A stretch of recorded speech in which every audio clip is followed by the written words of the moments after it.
This is the X&C Podcast, your Xbox newscast, featuring Colteastwood and GAAS, hosting industry interviews and gaming talk live on YouTube every Monday night at 5 p.m. on the West Coast, 8 p.m. on the East Coast. For all of you listening around the world, X&C Podcast is available on demand on Spotify, Google, and Apple Podcasts. Welcome to the show. Join the chat, hit the like button, and let's get into this week's topics with the Xbox newscast. It kills me when I see the intro. I'm still getting used to it, guys. The old, and then you do the little. What are you doing? What are you doing? Oh my gosh! Welcome, chat. If you're just joining the show, we just hit the on-air button. I just checked on GAAS, and it was solely him a second ago. I thought I'd messed you up a little bit. Oh my gosh, you totally. How are you doing? Welcome to the show. Man. This is your show. This is our show. This is your show. I'm just on the soul. I gotta say, I don't know. The reception of bringing you on has been great. Well, we're best friends, so now. This is for the foreseeable future. But we will talk about that. But welcome to the X&C Podcast. I'm the host, Colteastwood, and I am not the host without my co-host, GAAS from Game On Daily. His link's in the description. You can also check out his channel. GAAS, welcome on a very, very late day in the UK. But also, GAAS, it is Memorial Day. For those of you in the US and for people who have served and who have come and gone and have made this possible for us to live the lives we live. For those that celebrate, happy Memorial Day. For those that don't, have a great happy Monday or Tuesday morning. Thank you so much for being here. We're also on Google, Spotify, and Apple and Pocket Podcasts as well. If you want to check this out, if you're doing so after the fact, audio on demand. Thank you so much for supporting us there as well. GAAS, say hi to the lovely audience. Get over 380 people watching. Oh, already. Hi. Oh. Hi, everyone. Ready to get saucy. It's going to be messy. I won't swear. People said, stop swearing, guys. This is a family show, so I won't swear. GAAS, you have to split your personality because on Go Live you're a little more loose, and then when you come on here you have to be kind of like all churched up, right? But yeah, I appreciate that. At least I have this button, so I'm okay. So I got a chance to check out a good chunk of Go Live. You had Randall Thor and Oh No, It's Alex, and you guys were really spicy and saucy on that one as well. Hit the like button if you're here. We got 139 likes. Let's get those likes up. We have 400 people watching. Shout out to the chat. We've got Special Nick in the chat who's going to keep an eye on GAAS and I and make sure that we don't do anything crazy. He's our resident probation officer, I guess, right? Yeah, we love Nick. Nick's great. But shout out to everybody for checking out the show. We're super excited to be here. It's been a pretty crazy day. I went camping with my son last night. Had some family barbecue stuff right before I got here. So been very, very, very, very grateful to have a good time. But now I get to sit down with my best friend, but we got a lot of stuff to talk about. So I want to get some stuff out of the way first. We got a couple of pictures on the thumbnail. I've got the, I'll call it Wolfie 3.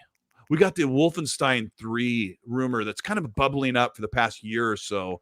I want to talk about that later today. And as well, there is some great discourse about the Indiana Jones game, guys, that Special Nick and Jez have kind of been trading like stuff they're hearing and kind of their expertise on where they think Indiana Jones is sitting. You want to talk about Indiana Jones a little bit later?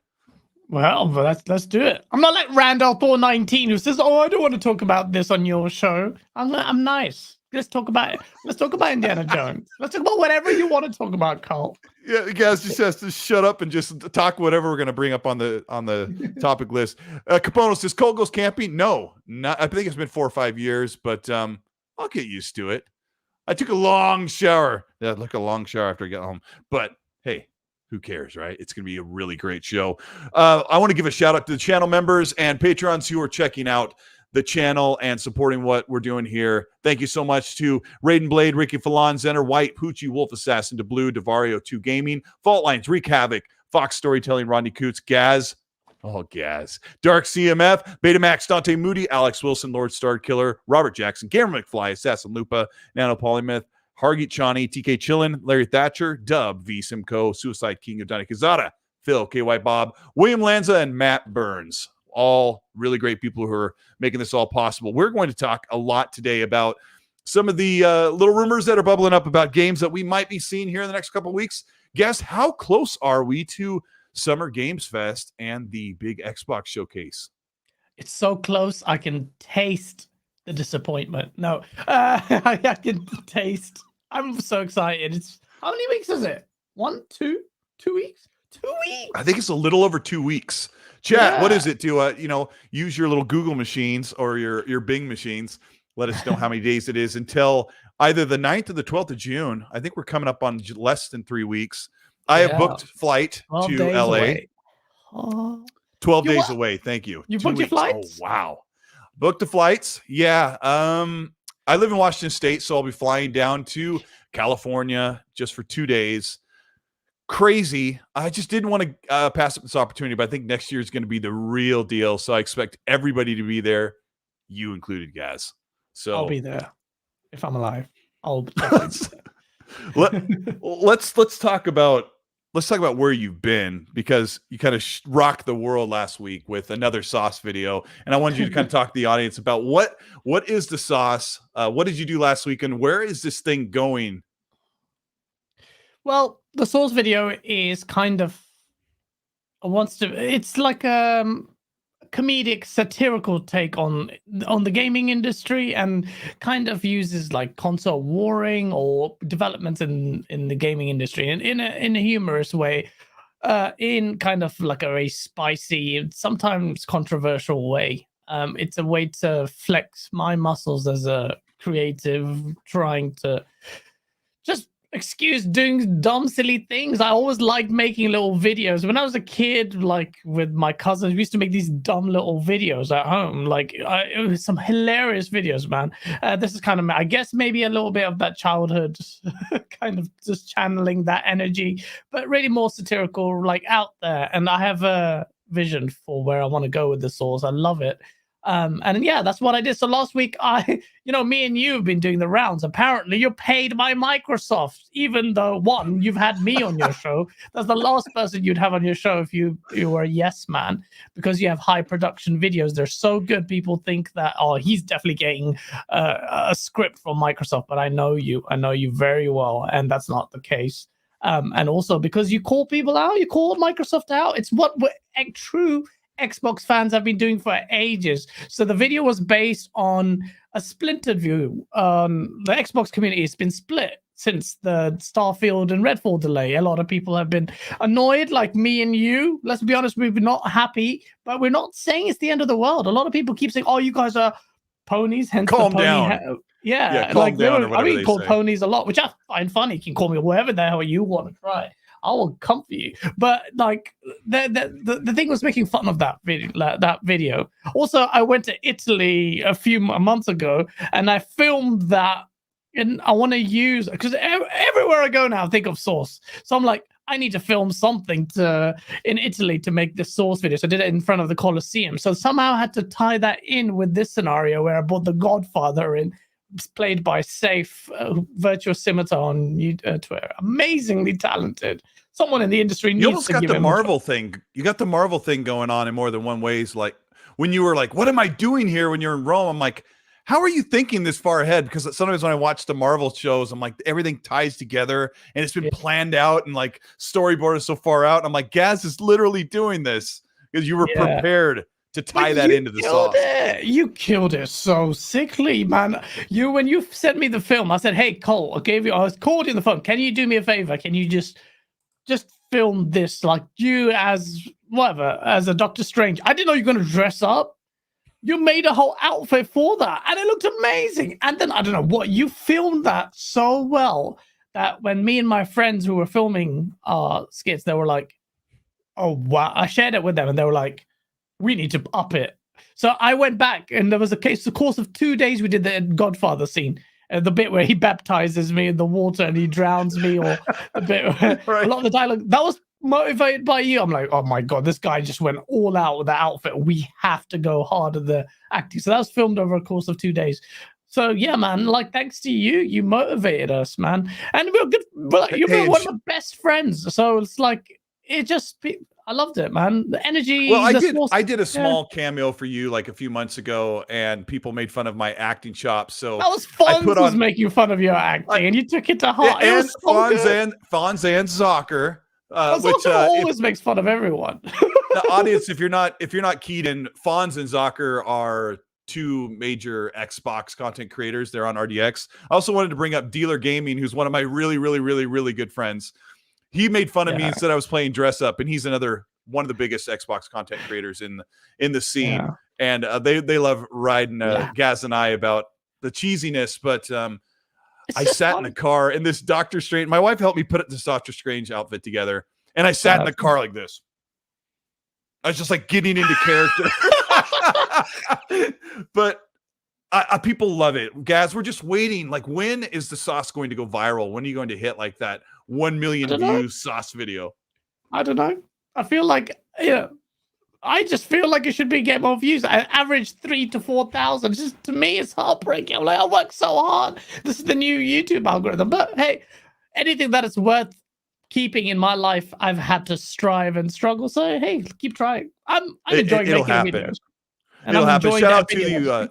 Shout out to Boss Mod, Lethal Papa, who is in the chat, who is there with the big, gigantic blue wrench that's keeping track of everybody and making sure he's slapping fingers or whatever. He's doing a great job. Thanks to everybody who's in the chat as well. Let me grab a couple supers because the Flame says with the $2, thank you, Flame. He says, Colt, just saying you were the perfect Doctor Strange. You're so good. I had fun with it. It was super fun. Untitled 27, thank you so much for this 10-pound super. Says, let's start this one saucy. This is the time to move Halo to a new developer. 4 releases full of problems. Franchise with such a legacy being handed by a developer that can't even implement mission select. Guess let's talk about this briefly. Untitled says 4 releases. They had Halo 4, Halo 5, Halo Master Chief, and Infinite. So yeah.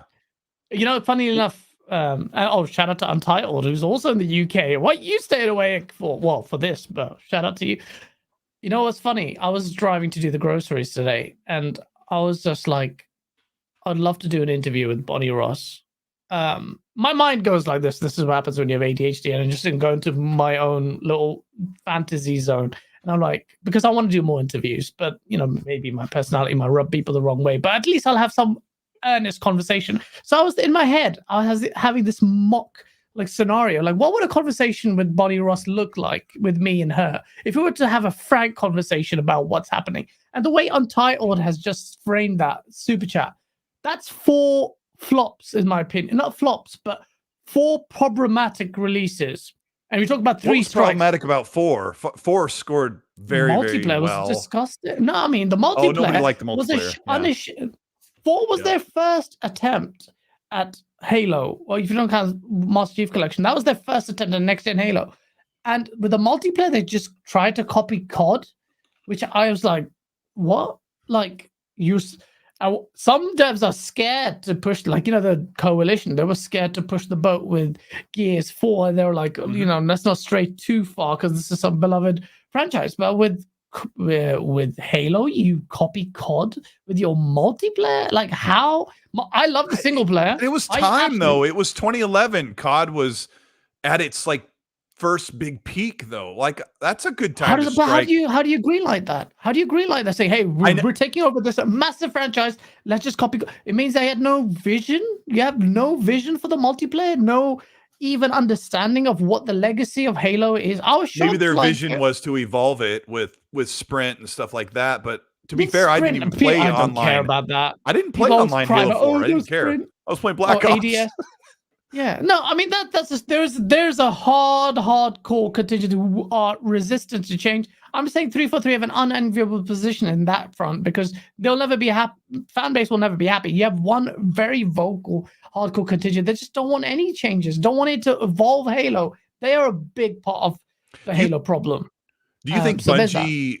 Do you think Bungie banked out because they were getting sick of being stuck on the whipping post with their own thing they built? I think Bungie just were just fatigued with dealing with Halo forever. As a creative, you don't want to be stifled by and restricted by it. They were just stuck with Halo. In fact, Microsoft, Bonnie Ross made a use case for Halo and saying Microsoft said this is done. Bonnie said no, it's not. Let me carry this forward. And in terms of financials, fine, but to me, and people are going to hate me for saying this, and Halo is one of my top 3 franchises of all time. I will just say, looking back on it, 343 have failed with Halo, in my opinion. They really have. And I know, chat, you're going to come at me, but it's not easy for me to say. And this is what I was in my mock interview with Bonnie. I'm like, the Master Chief Collection, that was just a your failure fantasy interview level. with Bonnie Ross. Yeah, and hopefully it will be a real one if Bonnie and 343 have any kind of appetite in having a real discourse. We're not saying that they're averse to it, but I think it would represent a good opportunity I'm very emotive with Halo because I really believe that it had the chance to occupy the upper echelons of quality, and Halo 1, 2, 3 did that. So it failed, in my opinion. And Halo, I loved ODST and Reach, but I also loved the Halo Infinite campaign. But once it wrapped, I'm like, oh man, they could have done a couple small things to like get it to like where everyone would have given it 9s. But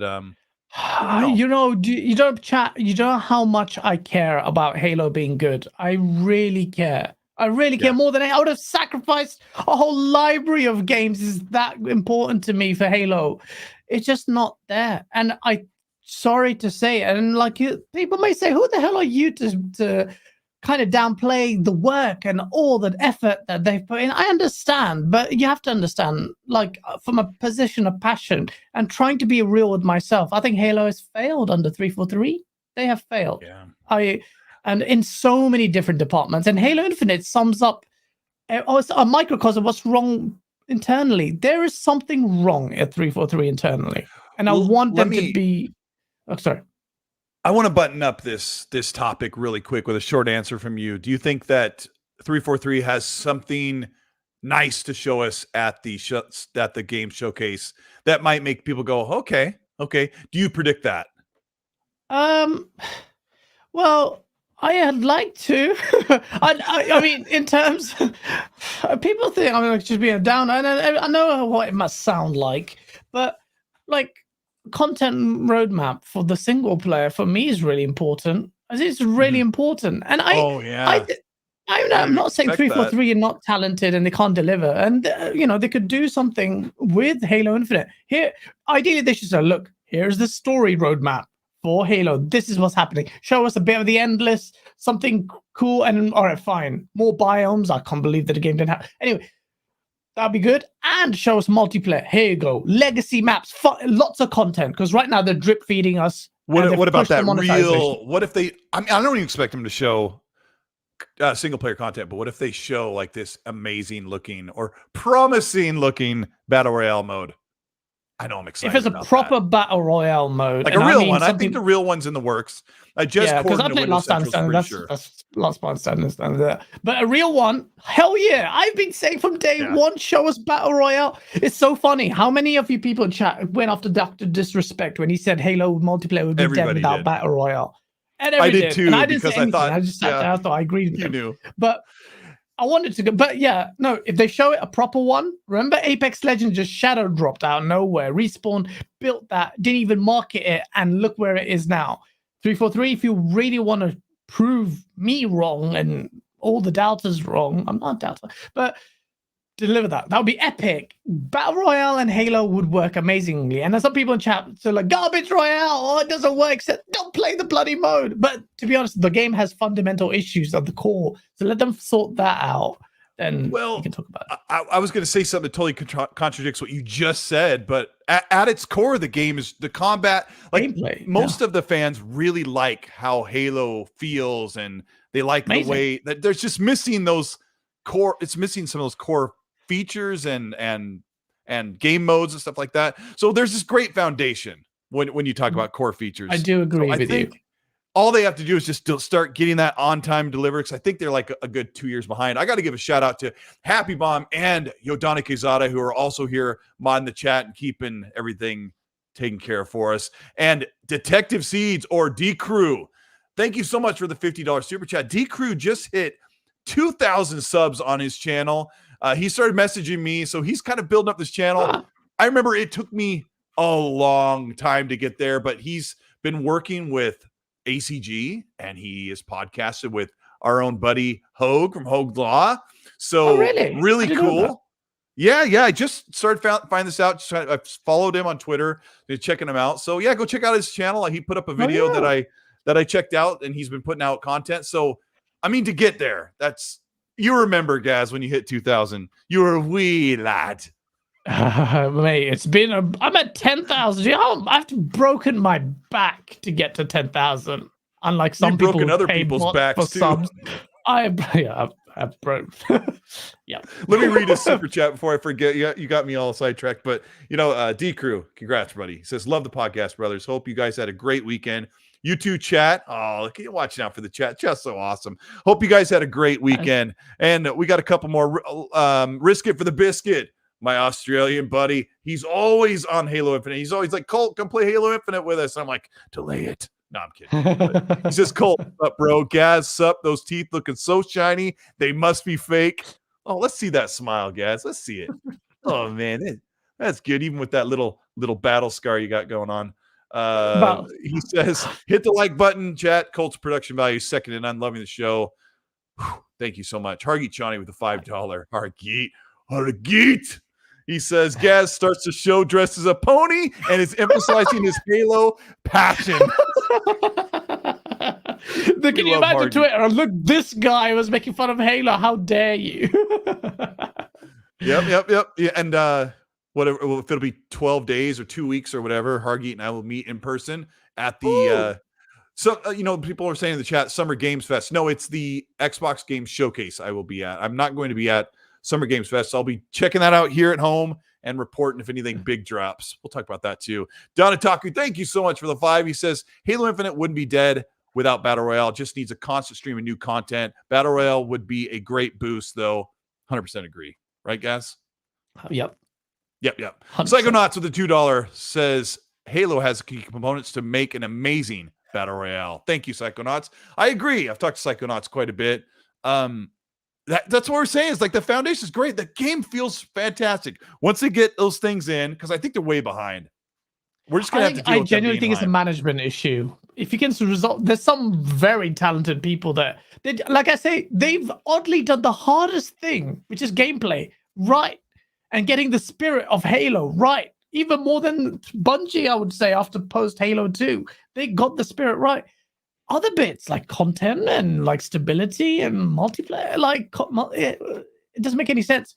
Seems like there's some turmoil in that. If the Bloomberg articles to be believed, massive bloody disclaimer there. Like, is that if it can be believed, then Joseph Staten saved that title. But I think so. I mean, we've been here. We've heard this theme, haven't we, guys? This theme about Xbox Studios and management. Yeah, and it's really a problem. It's a problem, and I think they need to acknowledge it. Oh, they don't have to. They're not under duty to tell us, maybe, but it would make it. To be honest, it would if they held their hands up and said, "Hey, you know what? Look, this is what's happened. Management turmoil. We had massive turnover. We have this amazing core team now. I promise you, this Halo will be better than it's ever been, and this is why. Not just a hollow statement. Give us like a roadmap. It will reinvigorate." A lot of lost faith in me. They've been very transparent in many ways, but like there's also been double speak with Joseph Staten. Oh yeah, like team's health really matters. I'm like, it does, but I don't know. There's a diminishing returns in the whole COVID excuse, in my opinion. People may take issue with that, but I need you to substantiate more than whatever. But let's see. I want to be. I'm very positive. I'm very excited. I'm not gonna lie, I'm counting the days now. It's like, well, if I did, I would know exactly how many days. So that's a lie. But like 12 days left till Xbox Bethesda Showcase. You know what's really exciting about this one, Colt? It could be like I speak to you, Rand, Dealer, everyone, and you know what? You guys all say the same thing. Man, they could show anything. They could I show will punch anything in this show. Every other show's been predictable. They can show this and XXX. Now they have to. Who has no idea? Microsoft could be like really like just beating the crap out of some devs. Like just pull out something. We need to show them CGI. Oh, it's 5 years away. I don't care. Just show them. Oh. I'm gonna show them a mix of gameplay and some faraway releases. I think that's what they're gonna do. I hope that's what they do. They have to. And I got to give a slap across the face to my good friend Asa from Game On Daily, your co-host from Go Live, who says, referring to Justice Staten, he says, got to have faith in the man that saved Crackdown 3. I will literally put you in a choke. You know, I won't put Asa in a chokehold because he will body slam me so fast. Facts, Asa. I'll just say facts, buddy. Facts, my friend. You know, we will get into that is a good shout, guys, saying they need to show stuff that's way out. Because Phil's kind of like, we don't want to show stuff that's way out, but they kind of do a mix. But let me lighten the mood here just a little bit. We've got 870 people watching. If you're having a good time on the show, hit the like button, just move the chat out of the way, hit the like, show your support. Today, some more numbers came out, and Xbox is what's the math here?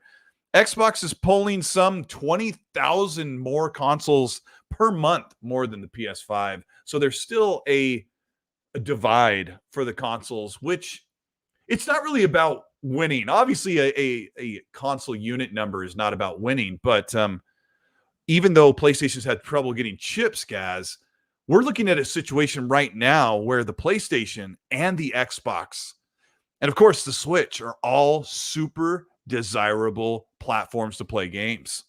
So have you seen these numbers? What's your reaction to PlayStation losing and go? PlayStation losing. Xbox. No, and it's true. Like the numbers are okay. Here, look, we can point at. Look, let's be honest. It is silicon shortage. PlayStation is struggling to get those consoles out the door more than Xbox is definitely struggling. But every time it struggles, more Xboxes outsell PlayStation. That's a big problem. We're in year bloody 2 almost, like consoles, you know, mind share is being lost. Like people start to really sample Game Pass, and this is why I think Xbox cannot have any reprieve. You cannot make excuses for them. I want them to perform well, but every time PlayStation struggles and loses the US, that's more and more chance of Xbox reclaiming US. It's reclaiming US when it's beating in Japan. Well, this time the PlayStation did beat Xbox in Japan, but Xbox is still selling quite a lot. The Series S seems to be very. You have to understand, man, the Xbox One was not barely selling anything. If I bought 5 Xboxes last gen, it would probably hit the numbers in Japan, like 500% sales. There's a little trend.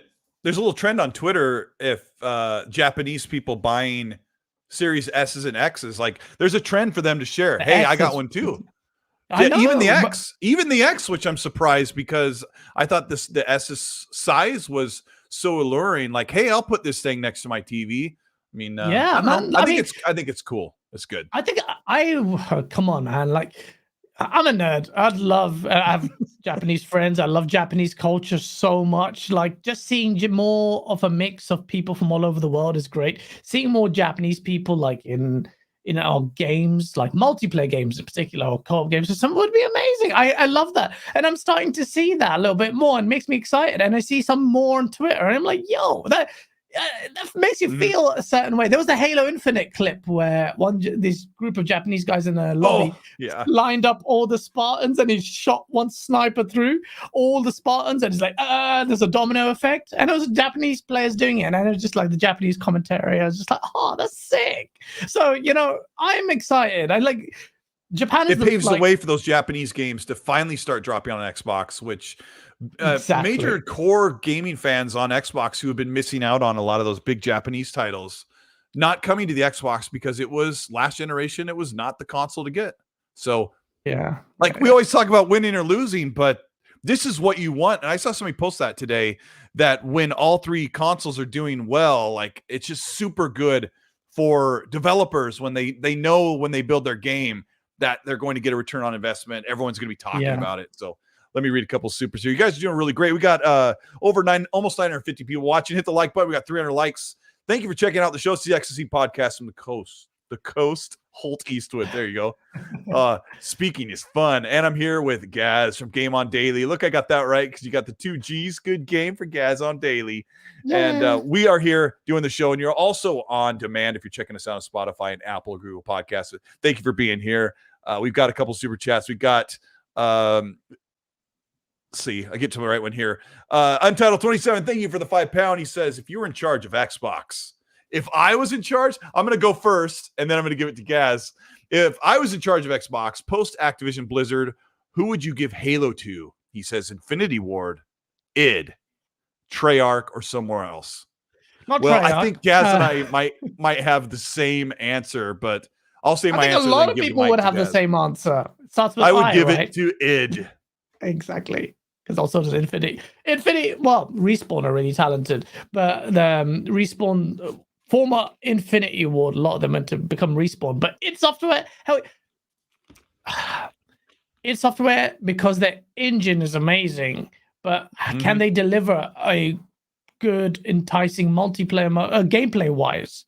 They've done it with Doom, like, fine. Bro, I'll be honest with you. Quake 3, for me, is above Halo because of what it meant for me. I skipped school. I played with the world. I used to wake up at 5 a.m., play against Zero, who's the last boss, on nightmare difficulty. He's like aimbot mode on his level. And then used to play Q3 DM17. I still know the server name of one of the servers where I used to jump in. 22.4.88.4.169. Anyway, but that's how much I used to play Quake. And I'd love it to deal with bloody Halo Infinite.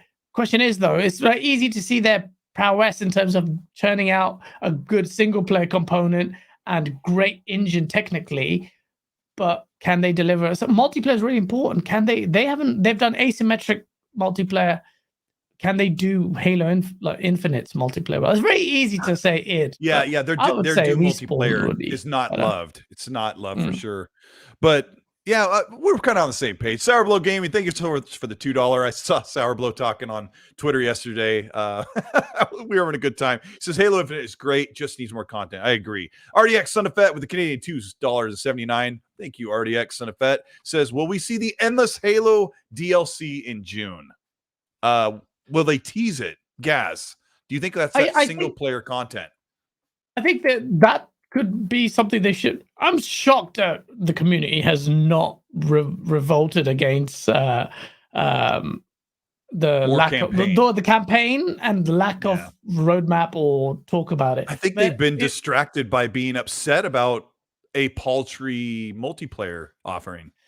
Well, so they're just putting out fires as far as the multiplayer is concerned. So yeah, I guess they have to rejig their priorities, but in terms of showing off the single player, I think that's a strong contender for some kind of teaser. I mean, that won't take that much. I'm sure they've been working on that post. There's a separate team that's been working on that, I assume, on the single player component. So hopefully. I think it's a very strong possibility that we get a teaser for the endless season for the campaign.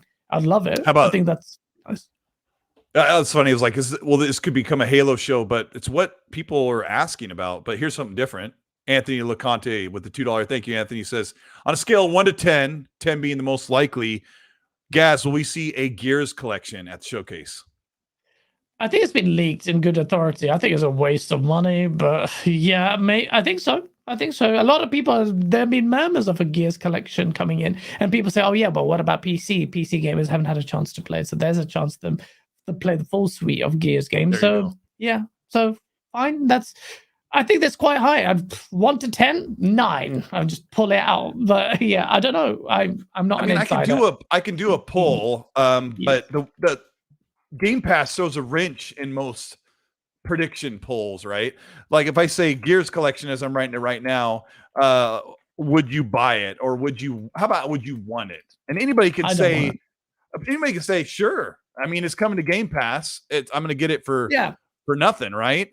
I mean, the only reason I would buy it is for achievements, and I don't care for achievements at all. I'm a multiplayer guy anyway, so I don't care about achievements. I want Coalition to be working on something Yeah, yeah. Is it a good poll? I hope so. Not that it matters. Polls are I polls, I right? want to see what people say. I'm seeing people in chat saying, "Ew, what? No, not a Gears collection." I'm with you there. I'm like, why? Just Yeah, I mean, something else. we want Coalition to be working on something else, but I think I don't know if this is some of the talk or more of the what would you call it, like reasonable thought process is that Coalition probably Oh, isn't working on the Gears collection. They actually, farmed risk it it for out the to someone biscuit. else.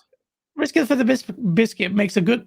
Well, the first time in his life, he's made a good point, and he says Gears of War and Unreal Engine 5 would not be a waste. Oh hell yeah! I'm not a remaster, but a full remake.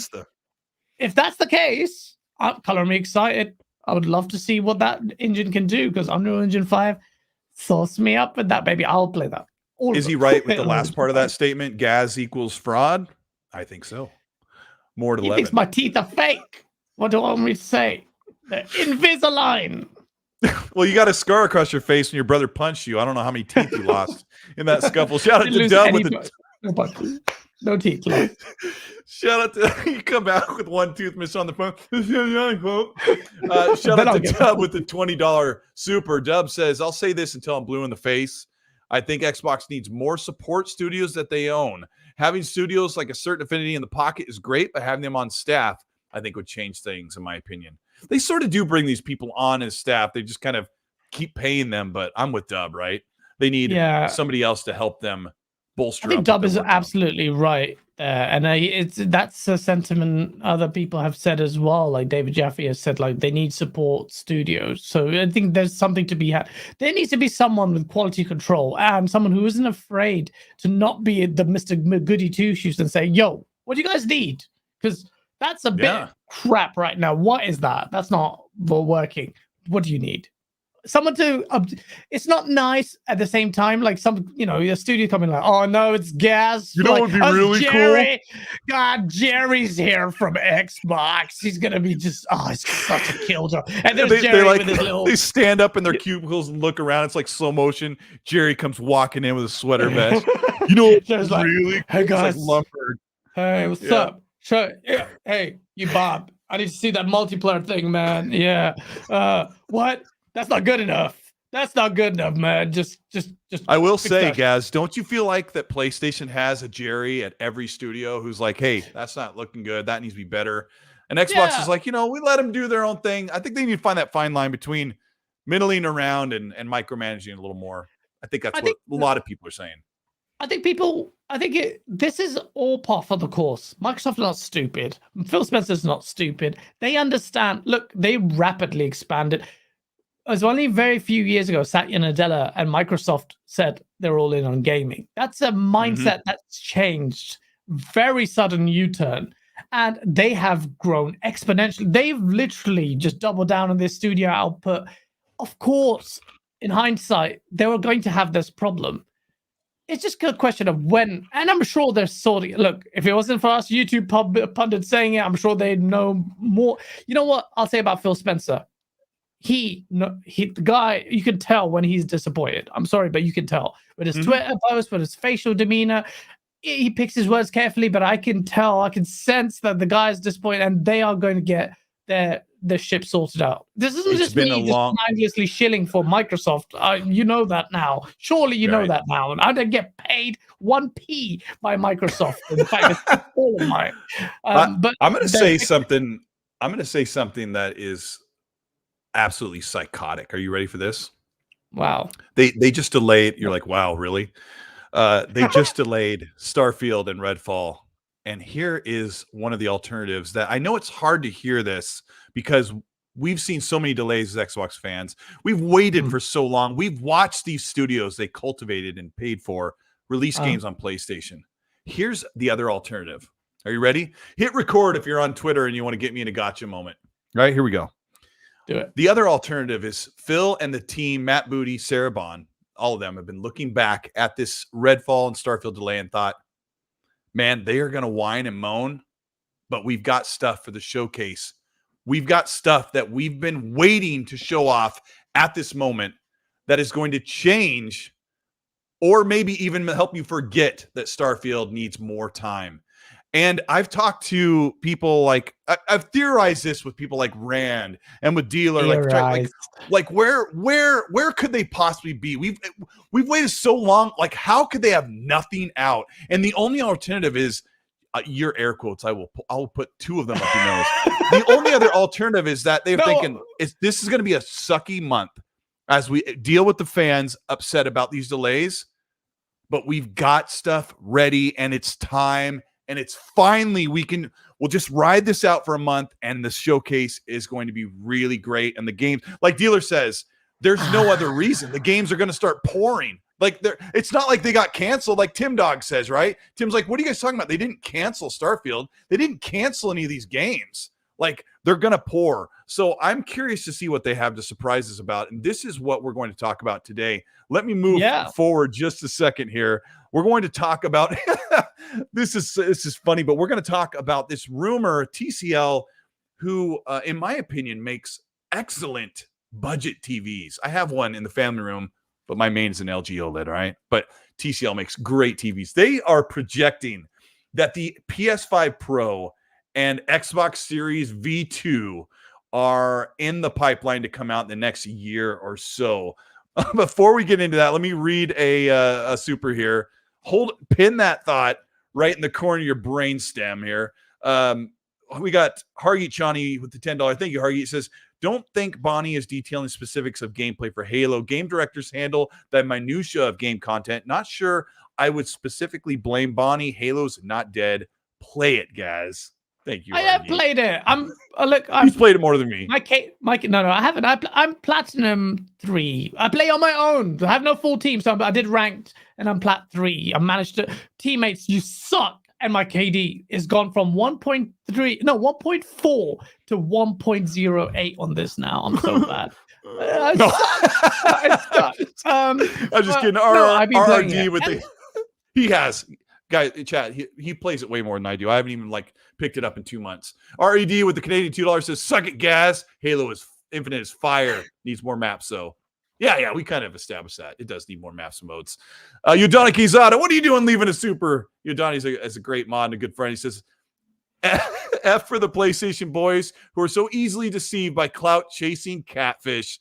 Their money management for premium experiences, L after L. Have you seen GAAS, this?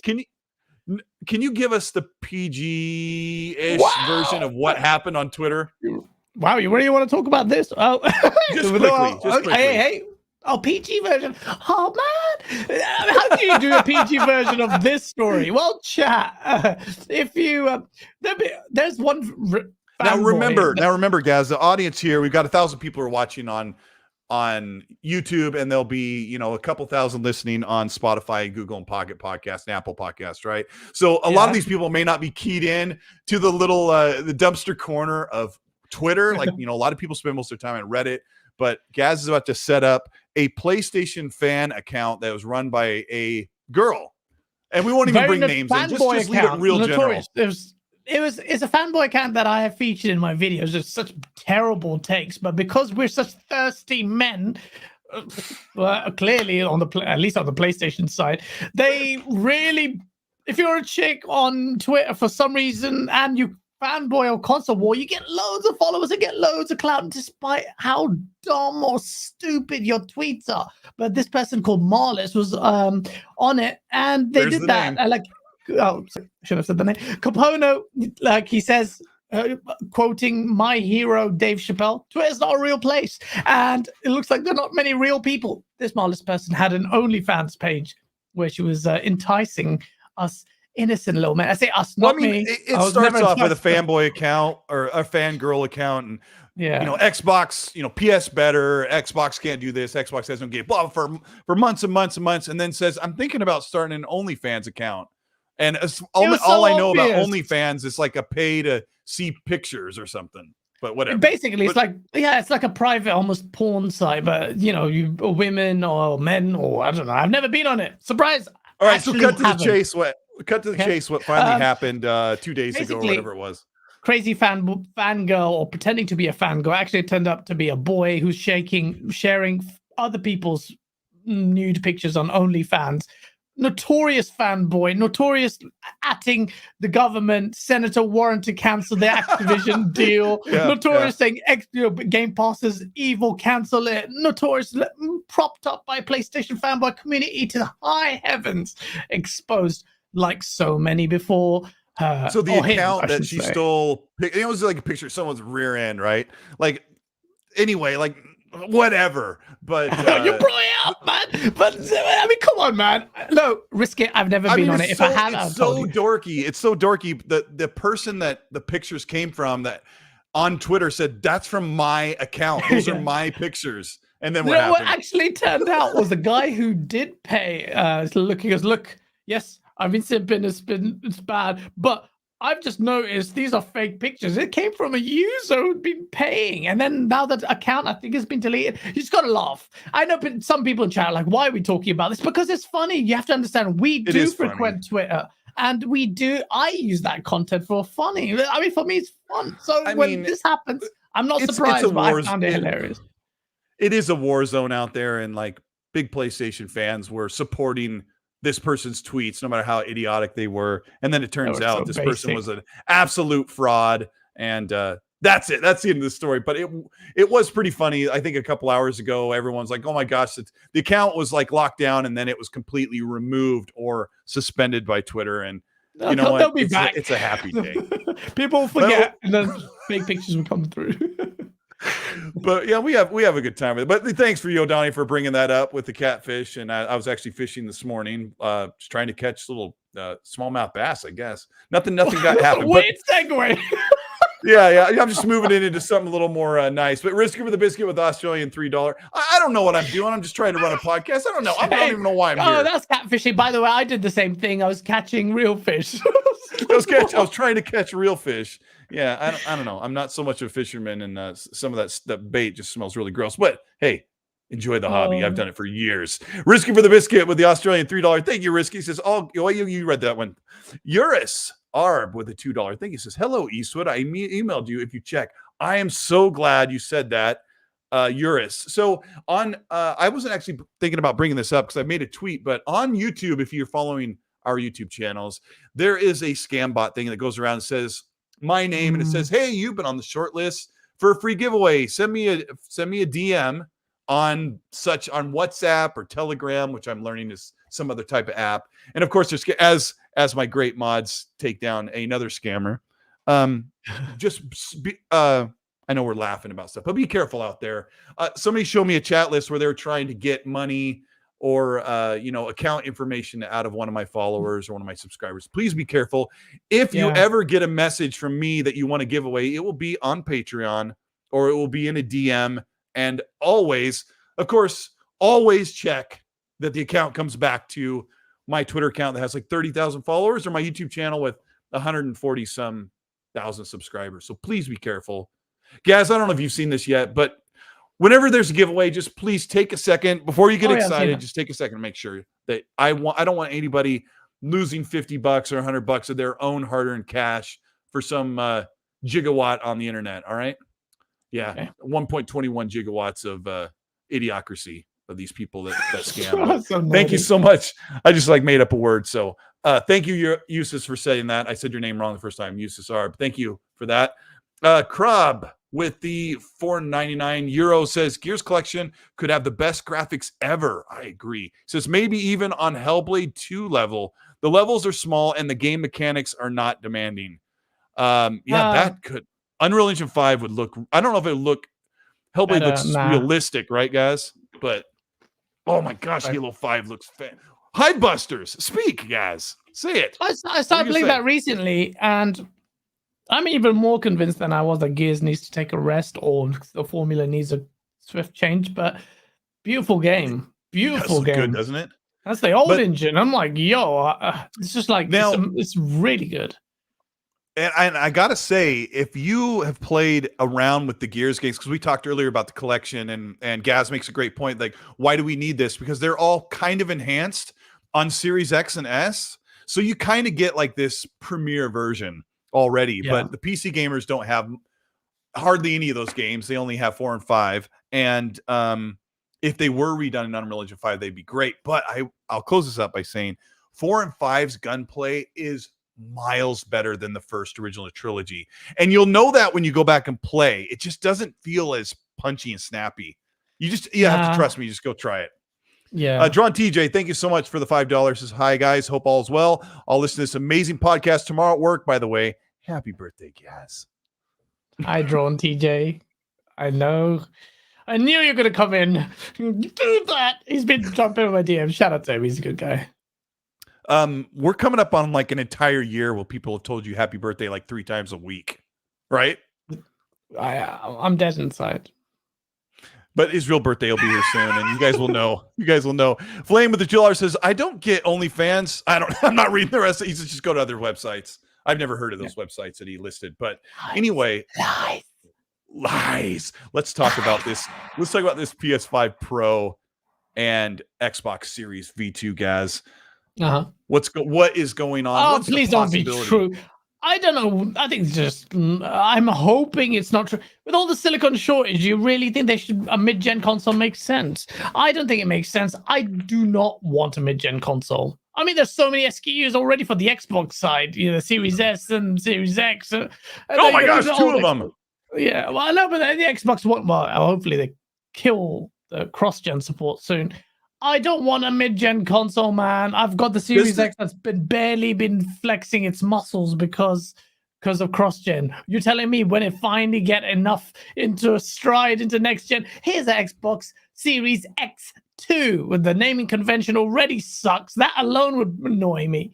I don't think it's feasible. Actually, I think that's what Xbox should do going forward. And I tried to guess what the Series X and S would be called a year before they came out, and I got made fun of so much. I said they should call it the Series V, and oh boy, did Dealer and those guys have a good laugh. But I said they should because it's the 5th console, and then after that they could keep it the V and add a number to it like Galaxy phones do or an iPhone. They could just start adding numbers. So, but I don't think consoles are going to be around long enough to go V2, V3, V4, V5. I think they'll be gone in a Series V. So that's what I said. Yeah, I said because that would be. Oh, okay. I said if you counted the Scorpio, because the Scorpio is like the first transformative. So you're insane. You're certified insane. Okay. I think it was a good guess. Name. No, Colt. No. Not Series V 1, 2, 3. Dealer, thanks for. It wasn't Series. It was gonna be Xbox V, and then the next one would be Xbox V2. No, but yeah, it was tough with the Lockhart rumor, but that was a long time ago. But let's the other elephant in the room. What the heck does TCL know about the roadmap? Where are they getting this from, guys? Don't know. I have no idea where TCL gets their info. Hopefully not from their behinds, but it feels like it. I don't know where they're getting this info. I don't think so. Maybe they're maybe. Why would TCL know what Sony would be doing? Why would they know what? Okay. I don't know. Why TCL? Here's the explanation of it, and I think I'm sure Special Nick, who's in the chat, he talked about this on his show the other day. But TCL knows about HDMI protocol. So what they're doing, we're right now on modern TVs, you've got a 2.1 is the highest you can have on TV. So TCL and LG and Samsung and all these other TVs are looking to the next protocol with more bandwidth, meaning in basic terms, right now, my TV, the LG C9 CX, right?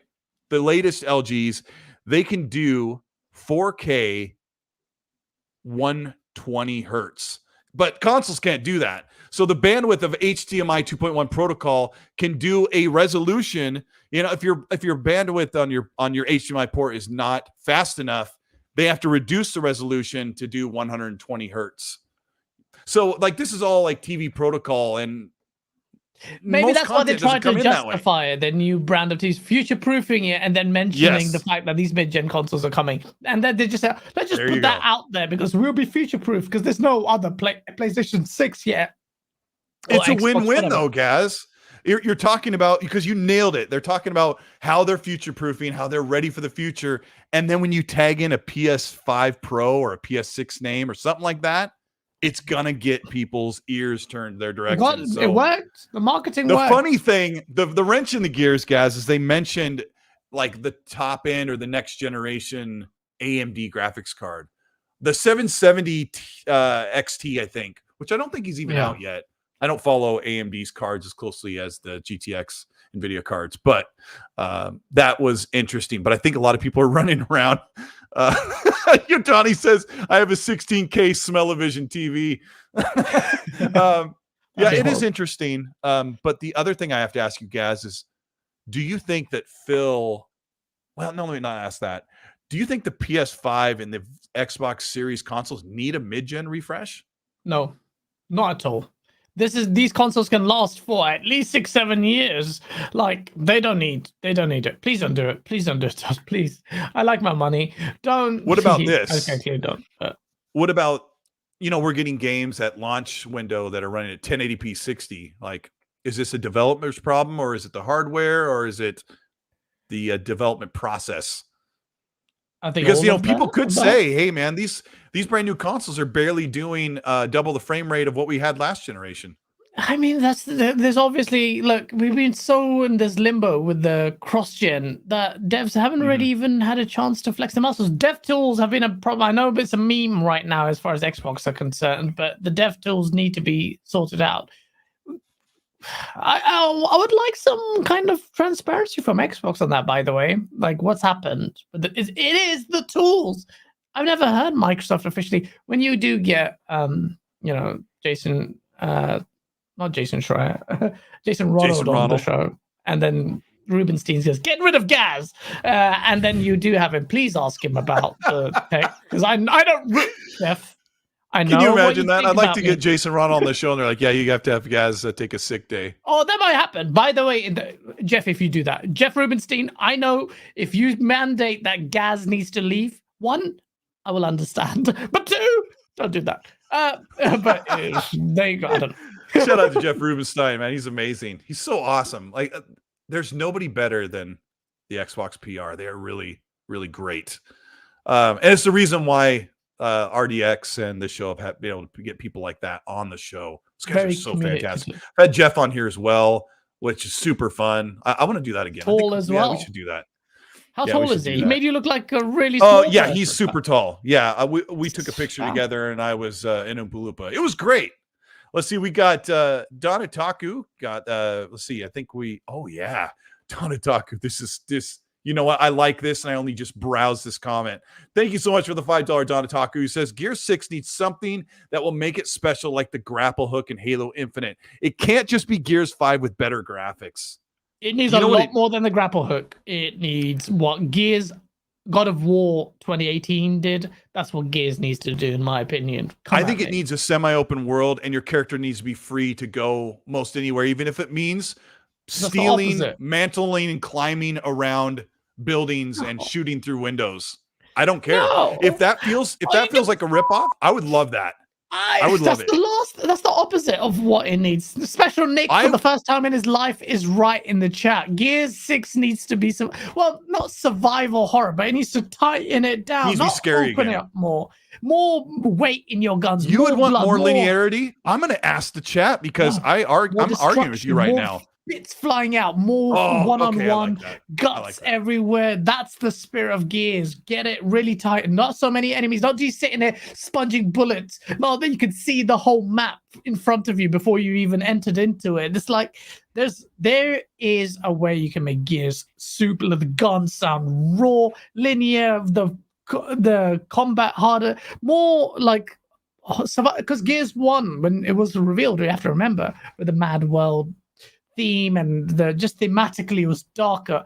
Get a darker, more serious, not these bro dude kind of lines and like, oh yeah, we just crawl through massive giant worms behind. Oh yeah, what are you having for lunch tomorrow? Nah, make it serious. This is going to be a tough one. Tonally change it, scale it down, focus the combat, and have weight. Because Gears, I think Crobat did a video where he compared how the weightiness of the games have just completely diluted over the years.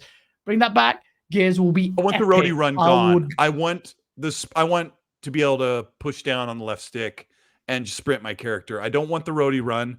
I'm putting up a poll right now, and for those of you who are listening on audio on demand, I'm going to read the poll out to you, and I'll try and remember to put this in Anchor, which also puts that on and available for you if you've checked out the show on your podcast platforms. Here's the poll, ladies and gentlemen. Shout out to 145 people, or 1,045 that are watching the show. Hit the like button. Let's get up to 500. Here's the poll.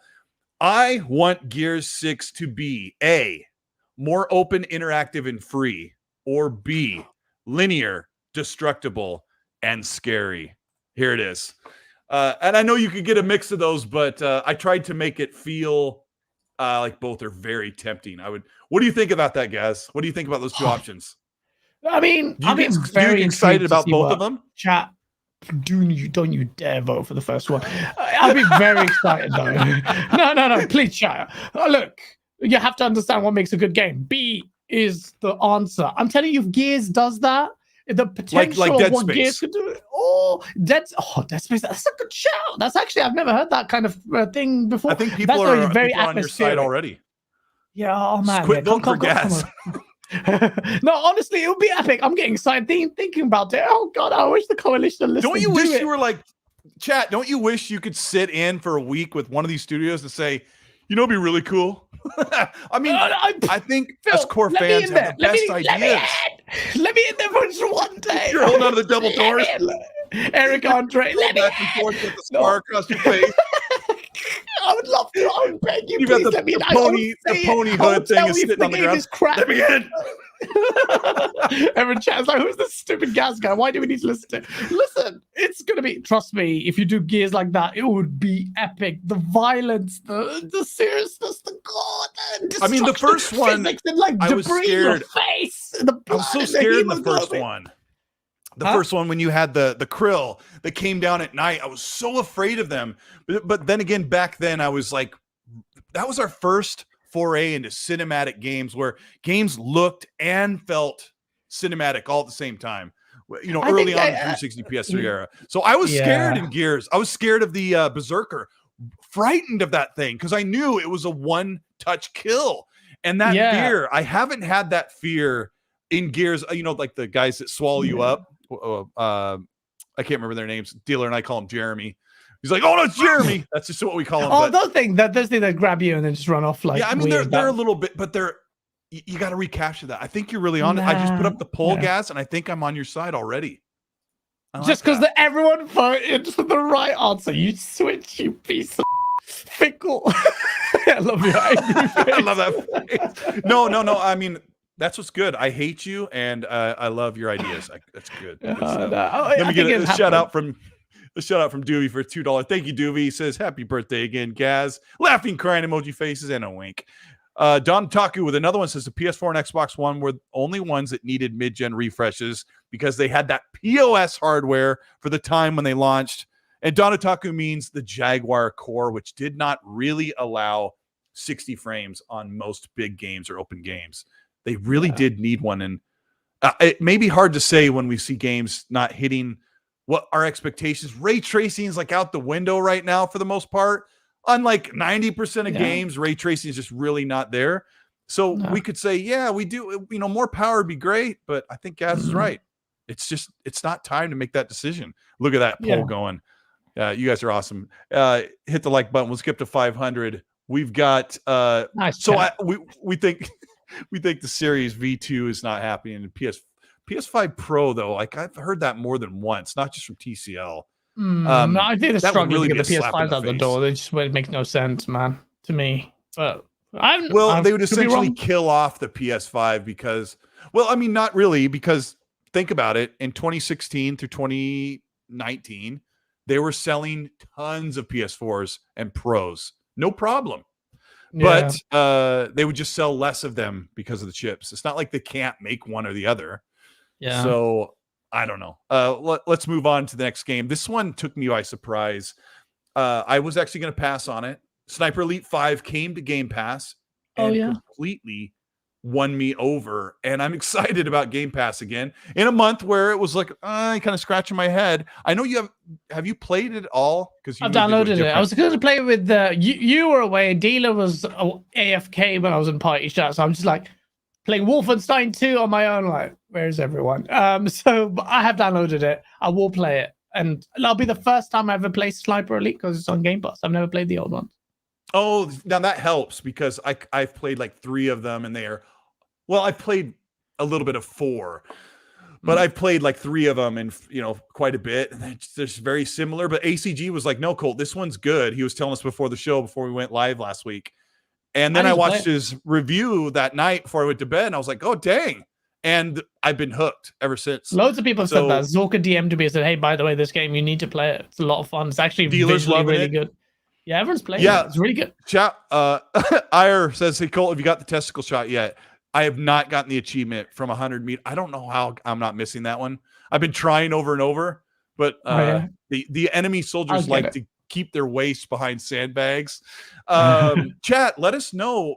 Are you playing Sniper Elite? Were you surprised you like it? I would really like to know because I was very happily surprised, and it put me in a really good mood.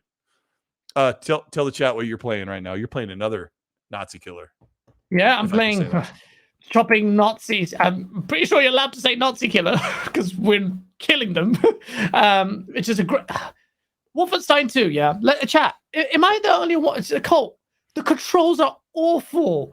I literally was searching on Google like, what is wrong with the controls? Like, it's hard to say. Floaty. And it's kind of making. I've never had motion sickness from a first-person shooter. This one has because the controls were awful. The shooting is really great, but what people probably forget, because it's been 5 years, but when I go back and play it, I'm like, oh my gosh. BJ's hands, BJ Blazkowicz' hands and his guns, they feel too light. So when he comes up to acquire a target, I feel like his hands are going to go, whoa, helium guns. Yeah. The way there's no. It is weird. What's actually, it was just so weird, like in a shooter like that.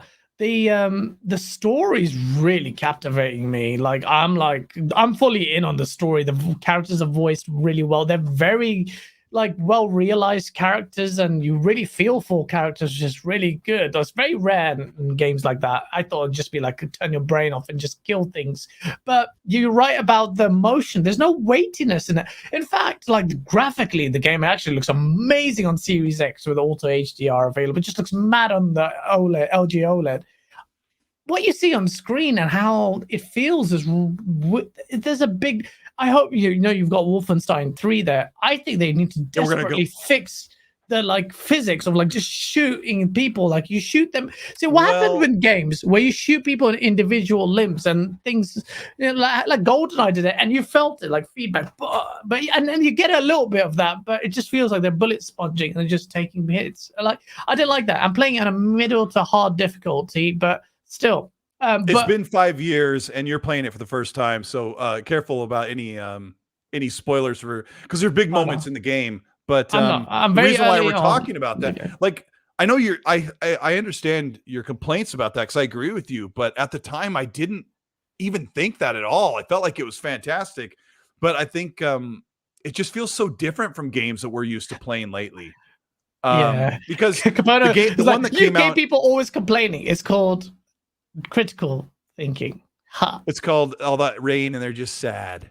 No, but I'm with people Gaz are like, on you fight to be whiner, but you have to be like that. You have to upbeat the truth. It's that could make your game better, and I'm just looking for it. If I was you, I would look into changing the sensitivity on it. You might. I did. It might just be the vertical. You might want to overcompensate the vertical. But the reason why we're talking about that is because I don't want to hang on too long.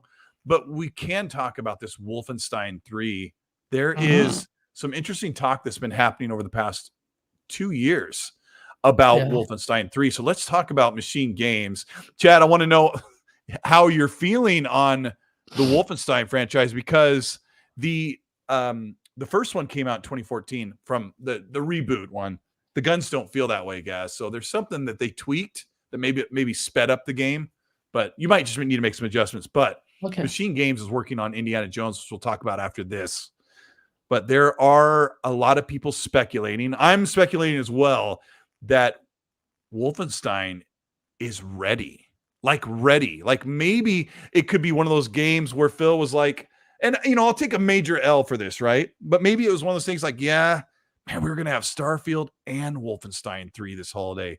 But, they don't know yet, but at least we still have Wolfenstein 3 and, Forza Motorsport and some other like smaller game that we're going to announce at the event that's set for the holiday.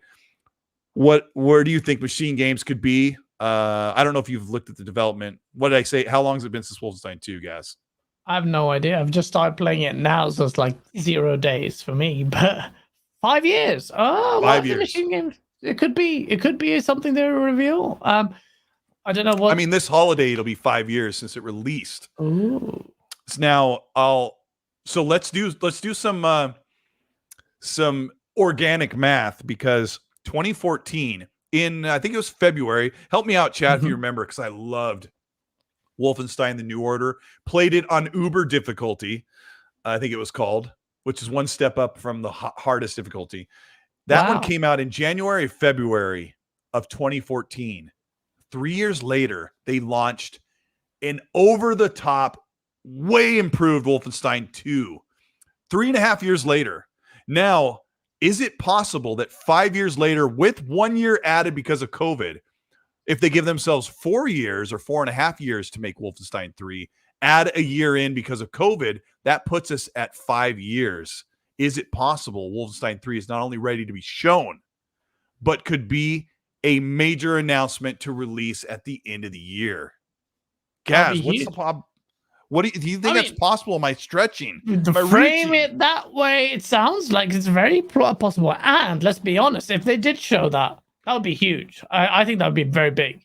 I think to me, that's bigger than Redfall. I know I'd rather a new IP over an old one, but in terms of like gravitas, I think a new Wolfenstein game, it's always had a legacy like that.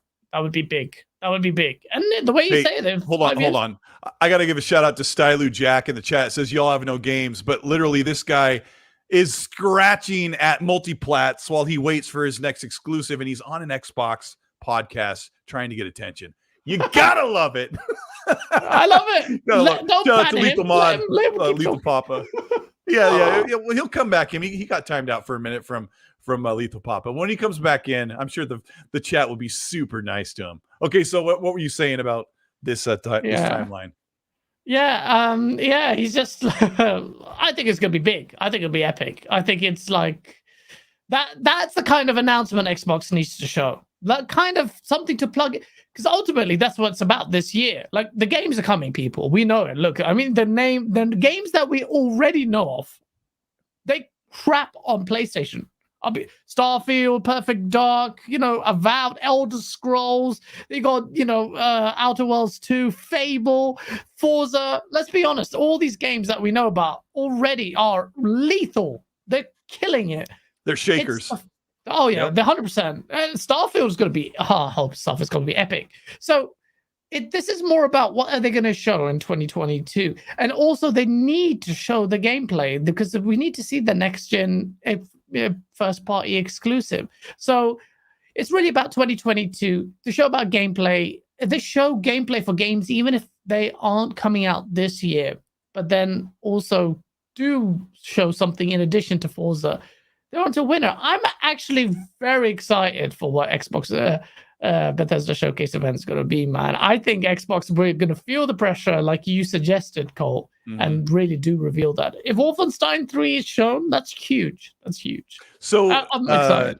If it sounds crazy, chat, that Gaz and I are like, what if Wolfenstein's ready? I don't know if you even really agree with that, but if it sounds crazy that Wolfenstein could be ready for this holiday, it's not that crazy to think they could show it at the event and say it's coming out in 2023. Yeah. That's pretty believable. Pretty crazy. And I am with you. That's kind of a rough thing to say, huh? Wolfenstein 3 over Redfall for me, until I see if Redfall does have that that tint of Borderlands more than Back 4 Blood, it could be big. Yeah, that's a good point. That's a great point. Yeah. I think I wanted to definitely go veer in that direction more than Rock 88 with the $2 super chat. Thank you, Rock. He says, is Jeff's show going to be a waste of time? Honestly, you and I are split on this. Unless he has a big showing of Dokkaev. Gaz, what do you think about Keely's show on June 9th or whatever it is? I'm excited for that too. I don't. There's going to be a lot of ads. I can see that. Maybe it's like I'm debating whether should I just wait for the show to end and then watch it afterwards without the ads, or so you don't fall asleep. Yeah, because I did like the Xbox one, but like I think Jeff Keighley. Yeah, he's poised to deliver a great show because this is his one big opportunity to really capitalize on E3 not being happening. So he could, if I was Jeff, I'd be working overtime with devs. Look, this is a chance I can give you a platform to really sell your game and put it in because ultimately that's what it is. The game market is so saturated. As game devs and publishers, you're just desperate for your time in the limelight, and Jeff Keighley's very good at doing that. I'm excited. I think Jeff Keighley's show could be epic, and it has to be, and he knows it. So I'm excited. He's kind of taken over. He's taken over E3, so he kind of has to even step it up even more. And it sounds like he is. And he's been reaching out to the community saying, "What do you want to see?" Like he wants to know, how do I serve the fans? Because it's really all about the fans. It's all about that sweet money that rolls in. I'm going to ask the chat here. Summer Games Fest. That's what it's called, right? Summer Games Fest. Look at me typing while we go. Are you excited? Yeah, I'll just say that. Are you excited for it? I mean, are you like fully excited? I'll put that in the. You better be. I'm excited for it, and everyone in chat says, "Yeah, likes to whinge." I'm excited. Listen, you need to whinge. You need to be critical. If half of you people, the reason why Xbox sucks anyway. No, I'm just kidding. But you need to be critical. You need to be critical. I want to keep it real. I don't care. Do it in a constructive way instead of hitting the censor button every 5 seconds. But Sour Blow Game with a $2 Sour Blow Game with a $2 super chat says, "Let's smash that like button." What are we at, guys? We're almost at 500. Tell our one away, 499. That's what I see. Smash the like button. Whoever likes takes it to 500, I will make love to your face. I shouldn't have said that. With your toe. We luckily won't ever know. It went up to 507 as a result. You owe me, Colt. 7 people want 19 people want to make love to my face. Gaz gonna send you a picture of his foot. It's gonna be great. Red Wolf with the $5 super says, "Big Daddy C and Little Mama G." Oh, Gaz, Little Mama Gaz. He says, "Thoughts on KOTOR remake timed exclusivity? I can't imagine a world where this doesn't come to PC and Xbox. Love you too." Awesome. We actually missed talking about that last week. Xbox was asked if they wanted to do KOTOR, and they said no, even when they had the money at this time. So you want to answer this question about what? Why no? Why no? Did they say no? That's what we heard, according to that book that was written that about Marvel thing. Yeah, it might have been that. Yeah, maybe. Man, what? You cannot allow your enemy to have KOTOR in the first place. That's already a bit of pill to swallow. KOTOR remake on PlayStation will do very well. It will do absolutely. It was one Star Wars, 2 it's KOTOR, which I haven't even played because I never got a chance to play it. But I'm playing that remake. I'm playing on PlayStation day one. They can't say no. They can't say no to Star Wars. Hang on, guys. Hey, Stylu Jack came back. He's wearing one of those masks. You know, the ones that they often wear, the laughing crying emoji one to cover up their real tears. He says, "Y'all gonna have an exclusive in 5 years." Let's see, what would that be from now? Yeah, I'm pretty sure there'll be some pretty cool exclusive that year. But thanks for the comment. Yeah. It's gonna crap on what PlayStation got this versus Starfield or Elder Scrolls. Hey, Stylu, guess what? In 5 years, every single PlayStation game is going to be on PC. In fact, not in 5 years. What? We're going to talk about that in a minute, guys. We're going to talk about. I don't want to move too far ahead, but Stylu Jack, thank you so much for your support and thank you for subscribing. I appreciate that. Dirk Griggity with the $10 super chat. I just saw a video of Dirk Griggity hanging out with our freaking friend Forte at work. Did you see this on Twitter?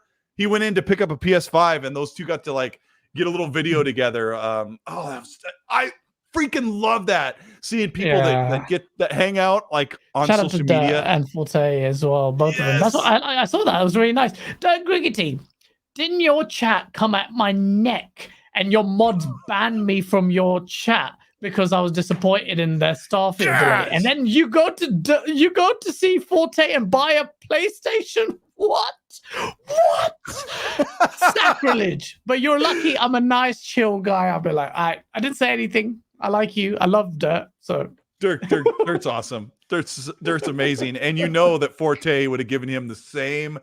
Forte don't pull no punches. So you know he was giving Dirt a good time about I love his Forte. fraudulence. Good, We're all Forte. frauds. Good. Yeah, these two are real good dudes. Follow Dirt Griggity.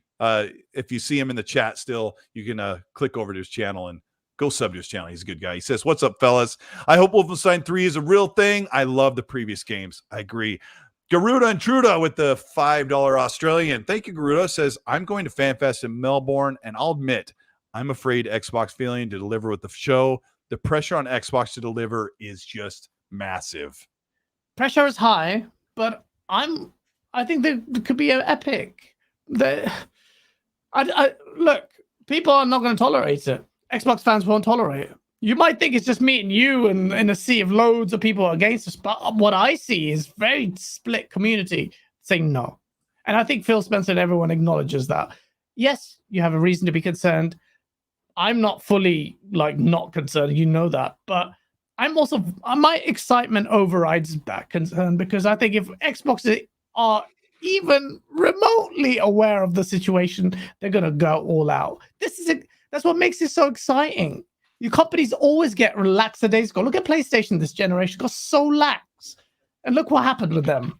And now look what Xbox. Xbox, you have to constantly remind them to fix up. And this is it. Fix up, look Is PlayStation sharp. struggling as well, Gas? PlayStation has been tone deaf and done a multitude of stupid things. They've really become lackadaisical. And look at it. The $70 games, they're nonsense about we believe in generations, and then games being delayed.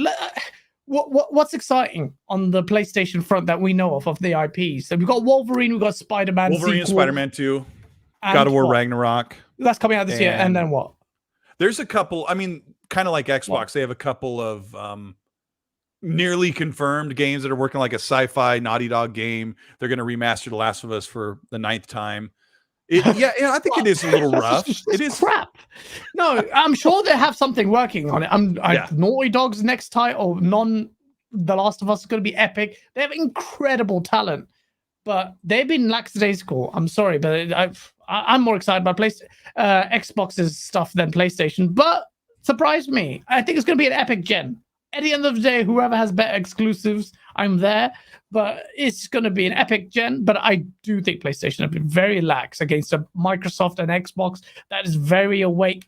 But these kind of blotches in that momentum are a stark reminder that nothing is set in stone. It's going to be a very bitter fourth gen. It's going to be epic. Chat, it's going to be epic. I keep saying it. It's never the same, is it? Let's talk about this because 7 years ago, I think it was, Xbox said our games are going to PC, at launch. They didn't use the word day and date back then, I don't think. But it was a chance for PlayStation fans to mock. It was a time when Xbox was struggling very much. Yeah. And now Jim Ryan has all but put the nail in the coffin of what is considered a full, true exclusive, which is an asinine term, really, a full exclusive, because there really wasn't an exclusive as far as what games kind of go all different places, and Xbox has been putting their games on PC and other ways for so long. So I'm sure you watched Jim Ryan's speech. It wasn't even he does talk like that, but to be honest, he didn't hesitate. He was quite clear in what he said. What was he trying to say, guys? Everything PlayStation fanboys did not want to hear. That's what he said. He talked about, what was it? A fundamental shift, to live, they're fundamentally changing their business model. So I'll be for years, Xbox got ridiculed for their games as a service model. PlayStation fanboys have been attacking games as a service, and they have. So this is what he said. He said PlayStation was focused on a rather narrow console market. What does that mean? PC, mobile, GAAS will bring growth. That's what he said. There you go. Big argument. Exclusivity, like you said, down the toilet. This is Jim Ryan saying it. He says 2 unannounced live service games. And in this talk, he kept talking about live service. And quite frankly, he said, look, we'll have duds. We'll have hopefully some that stick. And those that stick will, when live service games do stick, they make a big splash monetarily and in terms of mind share. So yeah, which is counter to what the fans said was the true way to play games. Like PlayStation only makes great single player games. So go ahead. Oh yeah. But that what goalpost you gonna move now, fanboys? Come on, man. That's literally against everything you've said. You did say more acquisitions are coming as well. Very exciting for PlayStation fans. And I'm excited. I love it. But he said live service games will be completely transformational to the PlayStation business. Live service games will be completely transformational. Live service. That is insane for Sony's guy to say that about PlayStation. The people who hated live service, who said it was the death knell for the industry. Where is your energy and your thought concern now? Because that is Microsoft is like literally doing the opposite. Well, not even the opposite, but they've been doing live service for years. But they said, look, we'll focus on single player content as well. But you can't deny live service games. It's the future. It's the way the market speaks for itself. And it's not necessarily a bad thing. It can be. Look at Halo, in my opinion. But geez, what are the advice? Name? You can't even name like name 5 of the most popular games right now in the entire world. Relegated to like. Let me give one because I think you may miss one. And I think it's one of the most popular games in the world is Roblox. But what are 4 or 5 more of the most popular games in the world as far as revenue and people playing? Fortnite, Minecraft. What else? The other one, Apex Legends makes a lot. 2 billion. Yeah, 2 billion. Yeah, it could be Apex Legends. It could be Call of Duty. It could be FIFA. COD, yeah, Warzone. They're all games and service games.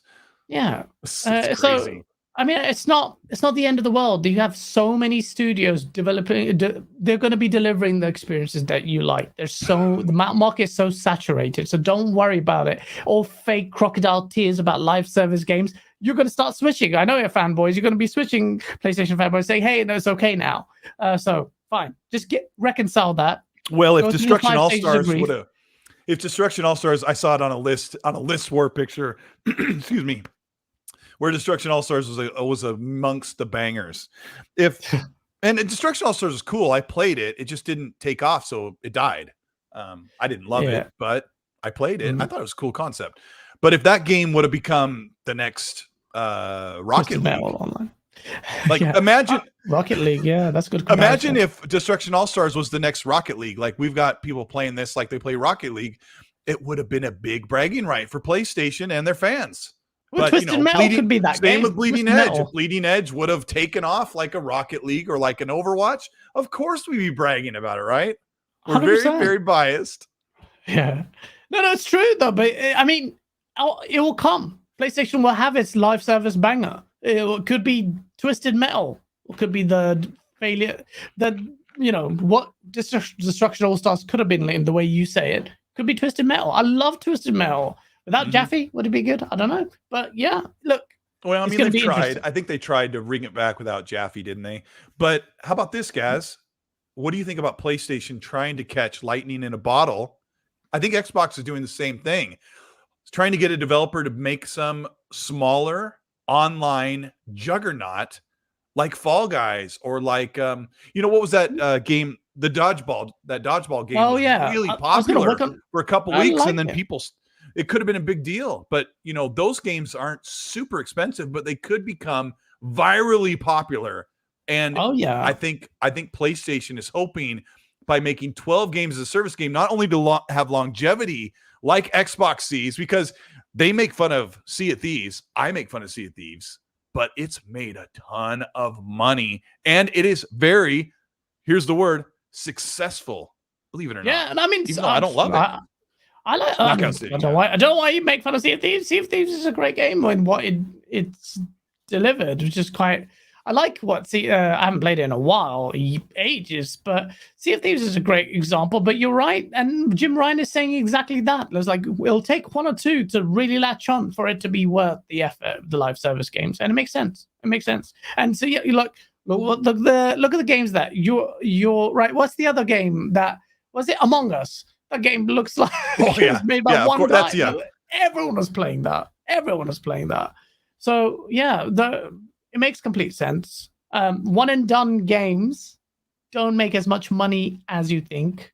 He's kind of saying that, isn't he? Basically saying that. Do you guys remember, chat? Everyone remember Phil Spencer? Phil Spencer got absolutely murked by fanboys for saying he doesn't think that he didn't actually say what people said. He said like single player games very rarely will make the kind of games that multiplayer games do. They're not as profitable. You get the God of Wars, you get the Last of Us, but that's quite rare. Jim Ryan, and in the same gen, you had Mark Cerny, the guy who made the PlayStation 4, said single player's gonna die. That's what he flat out said. Like, give 3 years. They all said it. Yeah, which is wrong. But yeah, the Jim Ryan is now ratifying everything you hated Phil Spencer for saying, but he didn't even say. So, and he was right. So Phil Spencer was right. Again, PlayStation's playing catch up as far as live service is concerned, multiplayer is concerned. Xbox is they're worried. PlayStation is worried when you look at Xbox. When you look at what's harder to do, chat. Tell me, be honest. Multiplayer games that are engaging and get the right mechanics that have to play technically well, or linear single player games?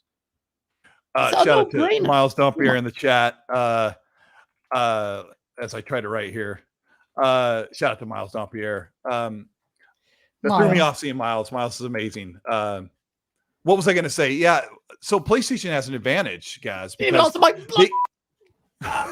PlayStation can put out their next single player game, and even if they hire one of their support studios or one of their other studios to make the multiplayer part of the game, which Xbox has done. They've had single player games with multiplayer done by another studio. If they can deliver the first party, the single player one and done with a great games as a service attachment in the multiplayer mode, and they can do really well. Xbox is like the other way around. Xbox has the best multiplayer exclusives in the market. They have the best games as a service games in the market that are exclusive to console. So once they get more, or if they get the counterpart of the single player up to snuff, then both of them are doing amazingly well. And I think that's where you're seeing it shift. Sean Layden said it years ago. Jim Ryan's starting to say it. Phil has said it. Like you said, Mark Cerny said it. Phil said it, and they were throwing Molotov cocktails at him. But Molotov cocktails. It's so crazy. The digital versions, they were wrong. And you were wrong. You lost that argument in tremendous fashion if that's what you were doing. They turned around and showed Hellblade 2. They turned around and announced Fable. And you're going to have single player games. Yeah, and they need more single-player, third-person games just for the variety's sake. But if anyone's going to deliver it, it's Microsoft. I'd rather be Microsoft than Sony, obviously, because of comparative wealth. But like I said, Microsoft have the multiplayer belt. They've built that talent. They know how it works.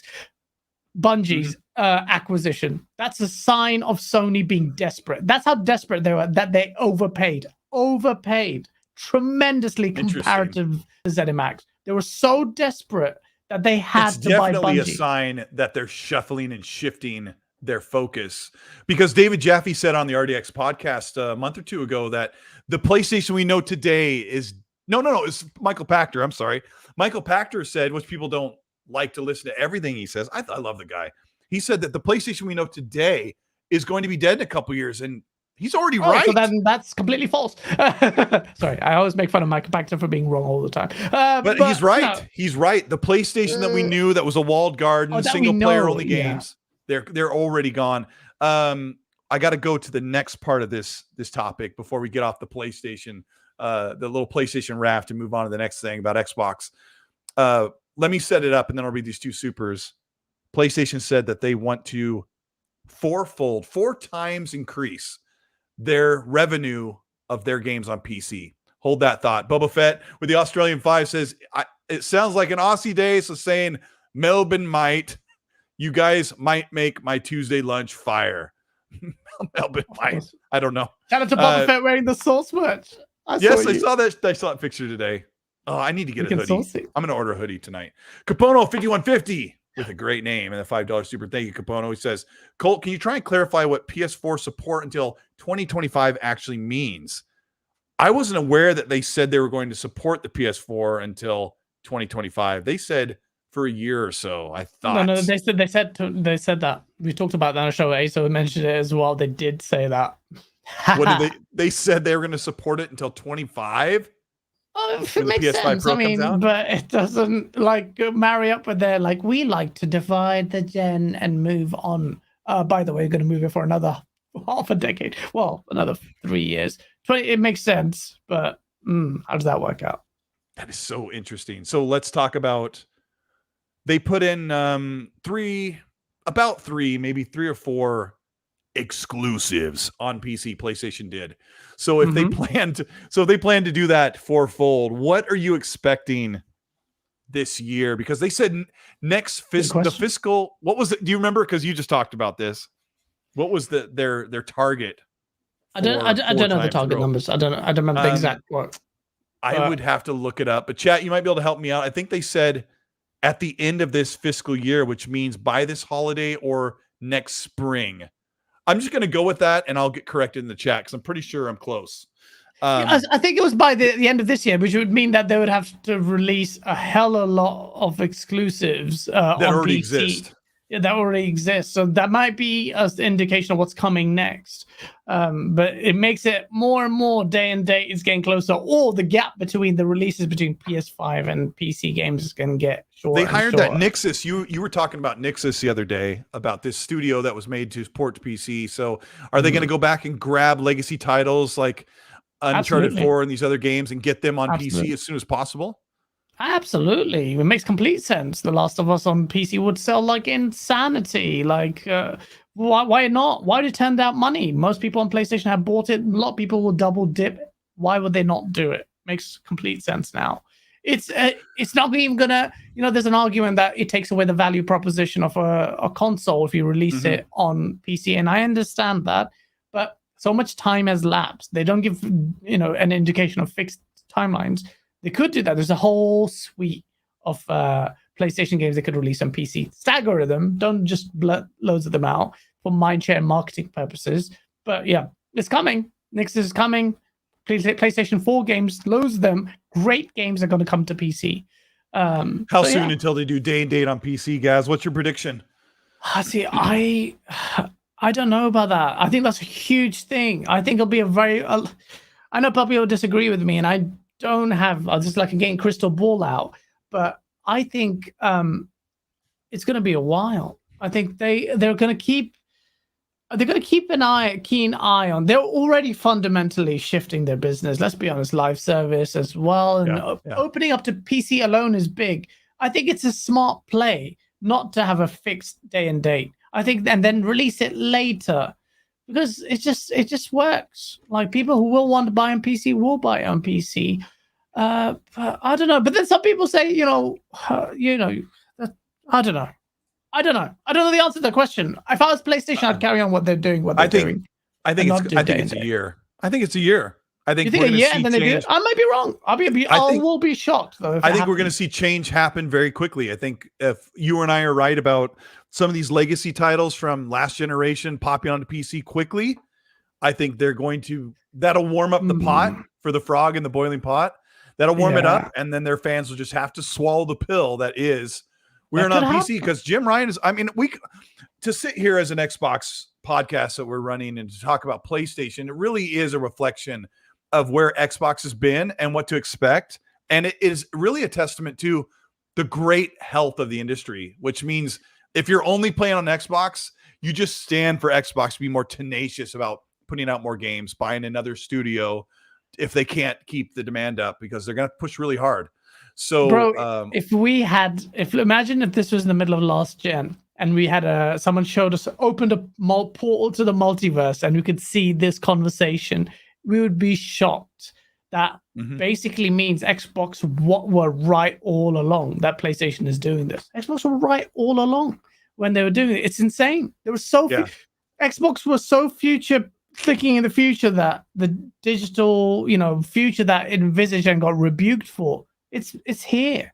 Now think about cloud infrastructure and mobile gaming. I trust Xbox a lot more now because they were right. PlayStation ended up giving in. So day and date to PC could happen. I'll still be shocked, but that marks the death knell of that model. What Michael Pachter would have been right. Of that would have been insane. Yeah, it also marks the death knell of that argument. Donataku with the $5 super chat corrects me, rightly so. I knew when I opened my mouth that I was going to get this correction. He says, sorry, Colt, but Nintendo has the best exclusive service games: Mario Kart, Animal Crossing, Smash Brothers, Ultimate, and Splatoon 2. Absolutely. I knew when I said that somebody would come with the correction from Nintendo. Yeah. It's very often, especially on my channel, where I'm so PlayStation and Xbox focused that I leave out the Nintendo, but those games are huge. Those are pretty bangers, and the quality is there. So there's argument to be raised. Yeah. And normally when you bring Nintendo in an equation, they're so far left field, or they're so on an outlier. They do their own thing so well that it doesn't translate, apples and apples or whatever. Apples and oranges, really. Yeah, it is. They have their own little trajectory. It's Nintendo's as Nintendo, which is amazing, actually. I love this industry. I love how well it's poised.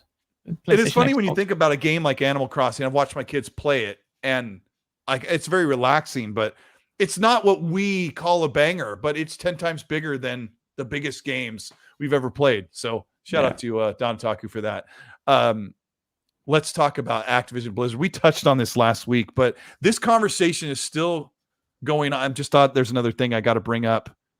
Let me say this quickly before we move to Activision Blizzard. I know everybody is probably wanting to know what's going on. Special Nick from Xbox Era and Jez Corden of Windows Central have been kind of talking this out on social media about Indiana Jones, where it's possibly time for Xbox to talk about it again. But there is a very interesting exclusivity conversation that I can even talk my way into both ways. So I'm going to take it to Gaz here. Gaz, keeping in mind that KOTOR from Disney and LucasArts is exclusive to PlayStation for 1 year. I love how you framed that. Now, I'm serious when I say chat and audience, and a shout out to over 1,000 people who are watching the show. We got almost 600 likes. Thank you so much. This is the X&C podcast. I'm here with Gaz from Game On Daily, my excellent co-host, and we're on the Colteastwood channel. And if you're listening audio on demand on Spotify, Google, or Apple Podcasts, thank you for doing so and checking that out. We appreciate it. But I can really talk myself into both ways, whether this is exclusive or not. So, Gaz, knowing that KOTOR was bought by PlayStation to be exclusive for timed exclusive, where do you think Indiana Jones sits when it releases? And you're going to have to work it out because there's a lot of angles going on here. I think that's an interesting way of bringing it up, and KOTOR and the timed exclusivity or exclusivity of it. KOTOR. But I think this is slightly different in that they got pre-existing contractual obligations with, Disney would have. This is one that's been in the works for a while, so Xbox may have, because I think, when they talked about pre-existing contractual obligations when did the ZeniMax acquisition, they could have just said, oh yeah, maybe listed them out after the deal was done and they had that public announcement, but they didn't. And I think this is one of those, I have a feeling where Disney would have wanted it to be multi-plat. It would have been subject to contract. If it wasn't a contractual clauses why would they want it to be multi-plat? Let me shove that in there and let you keep talking. Why would Disney want that to be multi-plat?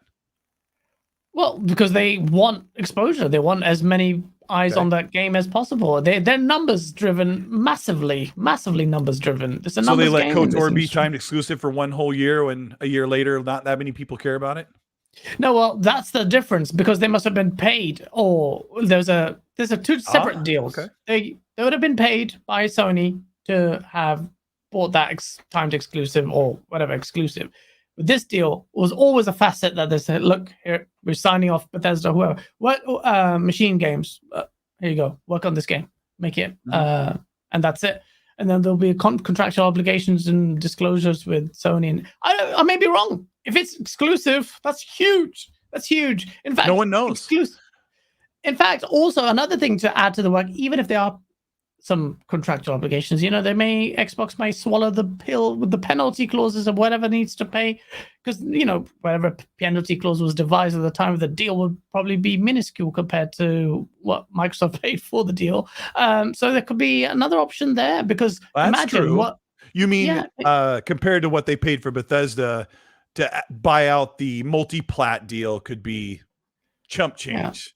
Yeah. I mean, you could pay liquidated damages for that in terms of how you'd assess quantum on that would be interesting. But I don't know. I don't have sight of the contracts. We don't know if they are even subject to pre-existing contractual obligations. But remember, Microsoft paid big penny for Tomb Raider to be timed exclusive for Xbox One. Indiana Jones.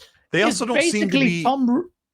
I'm not sure if they're even doing that stuff anymore, but it's so funny, you guys. This is such a great conversation because there's contradiction everywhere. Phil doesn't like to pay for time exclusivity. I'm like, well, what's the Ascent? What's Stalker 2?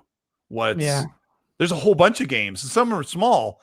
You make a really good point about the buyout for, like Randall Thor was saying.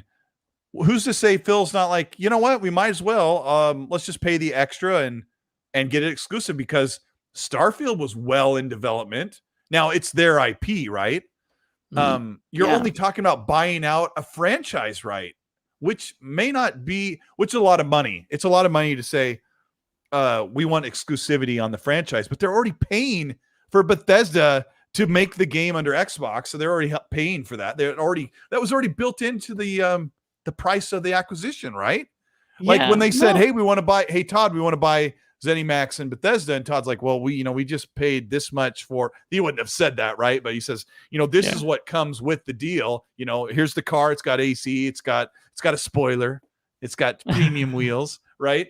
So it's really interesting. Special Nick from Xbox Era said he had heard that the game was exclusive, and Jez Corden at Windows Central said that he heard a year ago that the game was multi-plat, but he said things may have changed, and maybe all the time. Maybe they changed things because they looked out ahead in 2021 and 2022 and said it's going to take a while to get this stuff. We got to throw a bone to the platform. It's got to have some unique content that's unique to Game Pass and the console. Yeah, I mean, I don't have the answer, but this industry is very fluid. It would make complete sense for Microsoft, assuming the game looks good, and a third-person game like that's a counter to Uncharted, really. That would make sense. It's the same thing what Tomb Raider was for Xbox, was an attempt to add counter to Uncharted, a third-person game like that. Indiana Jones has also got that mainstream pull because it's Indiana Jones. So it makes sense. Microsoft, if they have the capacity, I'm sure they do, they would work overtime to make that exclusive. If they can, they will. I don't have the answer though. Let me throw a different approach to you guys. Take off your sauce hat for a second, like literally. Okay. Look at my hair. Pretend. Yeah. I love your hair. It's great. I wish I had it. I don't have any. Okay, Gaz, I want you to get into character. Pretend you're Phil Spencer, not an Xbox fan that wants exclusives and wants console war a big W. Right? You're so handsome. I love it. Pretend you're Phil Spencer for a moment. And you need to make the decision. Is it worth it to save on the franchise fee and say, who cares? Indiana Jones is going to launch on Game Pass, and all of those fans will get to play it for pennies on the dollar. What choice do you make? You buy out the franchise for exclusivity and have them both? Or do you just write it and say, Game Pass is going to kill it with an Indiana Jones game day and date? Come on, if Phil Spencer had a little bit of J. Allard's fighting spirit, he would pick the one option where PlayStation doesn't get Indiana Jones. I'm sorry. How about the Phil Spencer answer with a little bit of gas like bugged in his ear? Now, I mean, what do you think? A little bit of gas. PlayStation, Indiana Jones exclusive to Xbox. That's the smart play. Microsoft, please listen. Just make it happen. Jack, what do you think? Because we've often had to say this, like, oh, Call of Duty on Game Pass, it's not going to be a exclusive, but it's on Game Pass day and date. Do you think that it's just like, who cares about the franchise fee? It's going to be on Game Pass. So it'll be a huge month. That's still a massive W for Xbox. Having a game, it really is. I said, even with Call of Duty, like a lot of big questions about their exclusivity. That's day and date on Xbox. That's a huge win. It's a huge win. You want me to do a poll? If you're Phil, do you pay for exclusivity? Look at that. You know what? I don't even care. Exclusivity. I might have spelling errors, or just Game Pass. And I don't know if oh wait, I got to do that. I'm doing a poll on the fly. Pay for is the exclusivity. Sorry to make you wait. Or the other option is just Game Pass it. Because either way, I mean, the funny thing is, as fans, we don't have the bragging right, but we still get the game for nothing. Basically nothing. There's the poll. There's the poll, my beautiful friends. Shout out to we got almost 1,100. It really is. If we can like sim it down for just a second, it really is a win. But we may be looking at a situation where this deal was already in the works, and Phil's just like, it's not worth it. We'll just leave it alone, let it ride on Game Pass. But like it could be fluid. It really could be fluid.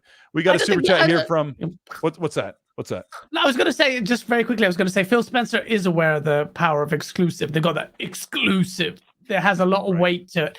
Question is it worth, or is it feasible to untangle it if it's subject to pre-existing contractual obligations? But if Phil can do it, I'm very convinced he would. So I don't know. I would love. I'm just not sure.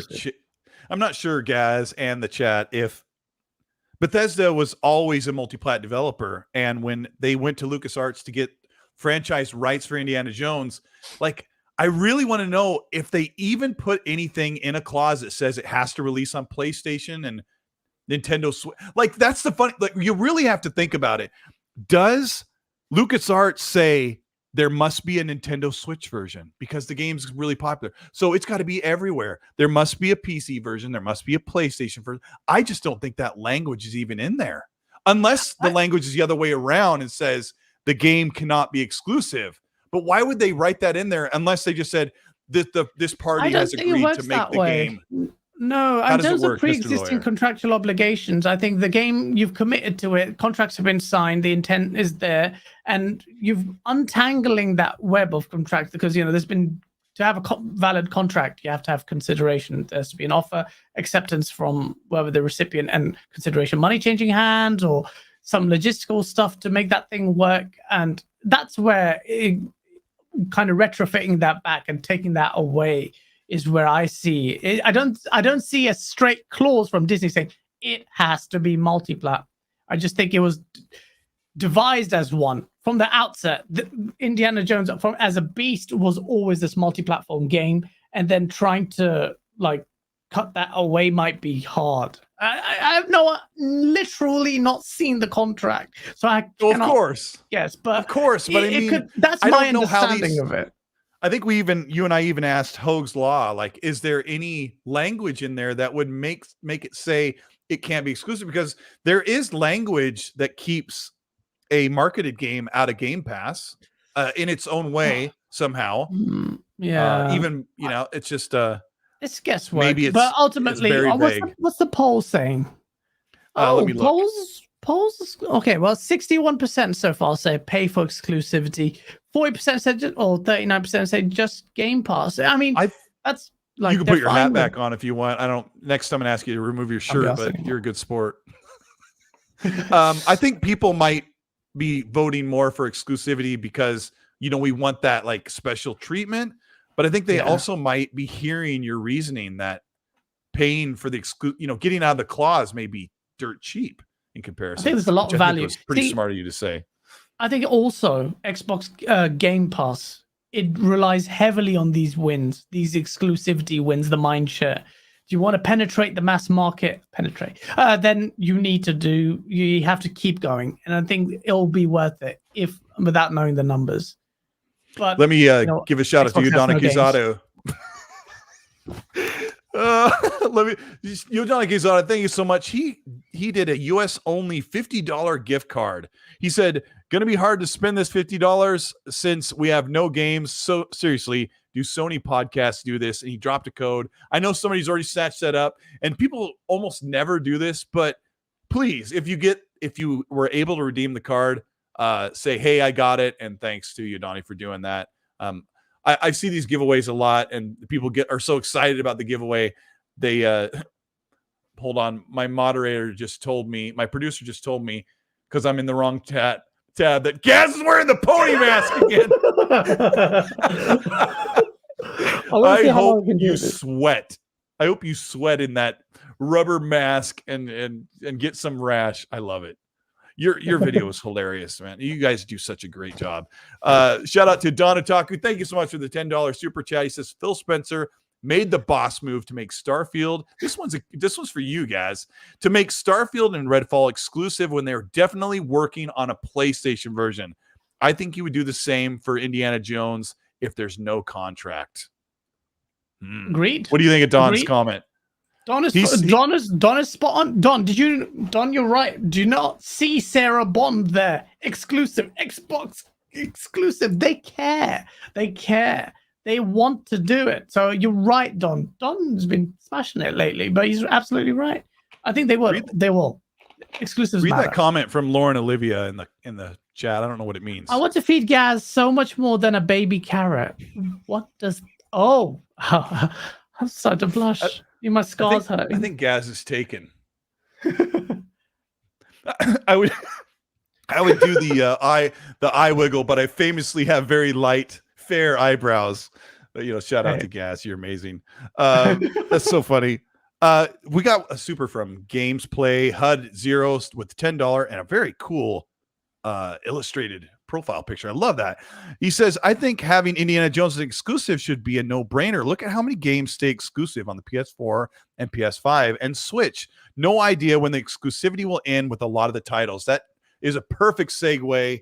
So thank you so much, Gamers Play, for saying that. We got to talk about Final Fantasy VII because Tim Dog is teasing that Final Fantasy VII is finally going to break its exclusivity deal with the freaking PlayStation for 2+ years. He thinks that Final Fantasy is not only coming to Xbox, but will be an announcement day and date on Game Pass. Gaz, do you care about Final Fantasy? Yes, I do. I do care about Final Fantasy VII Remake. I want to play it. Did I buy on PlayStation? I bought so many games I haven't even played. But I would actually play on Xbox because it's easier here. That would be. So who said that? Who said that's actually? Tim Dog has been teasing that. Tim Dog. Oh, why Tim Dog? That's a weird one for Tim Dog to be teasing unless he knew. Tim Dog swims in the circles. Wow, that would be pretty. that would actually look. I get it. It's last gen, and I can see some fanboys downplay that, but I think that would be pretty big because it also signals maybe a shift from Square Enix, at a time where they were. They already put 8 Final Fantasy games on Game Pass in 2019. They literally put every Final Fantasy game on the Xbox except for that one, and of course, Final Fantasy 16 is also an exclusive as far as I know. I don't follow because I'm not an aficionado. I've only played 3 of the games. So interesting. Square Enix has no problem putting Final Fantasy on Xbox. That's for sure. But PlayStation is always there with the fat wallet. So yeah.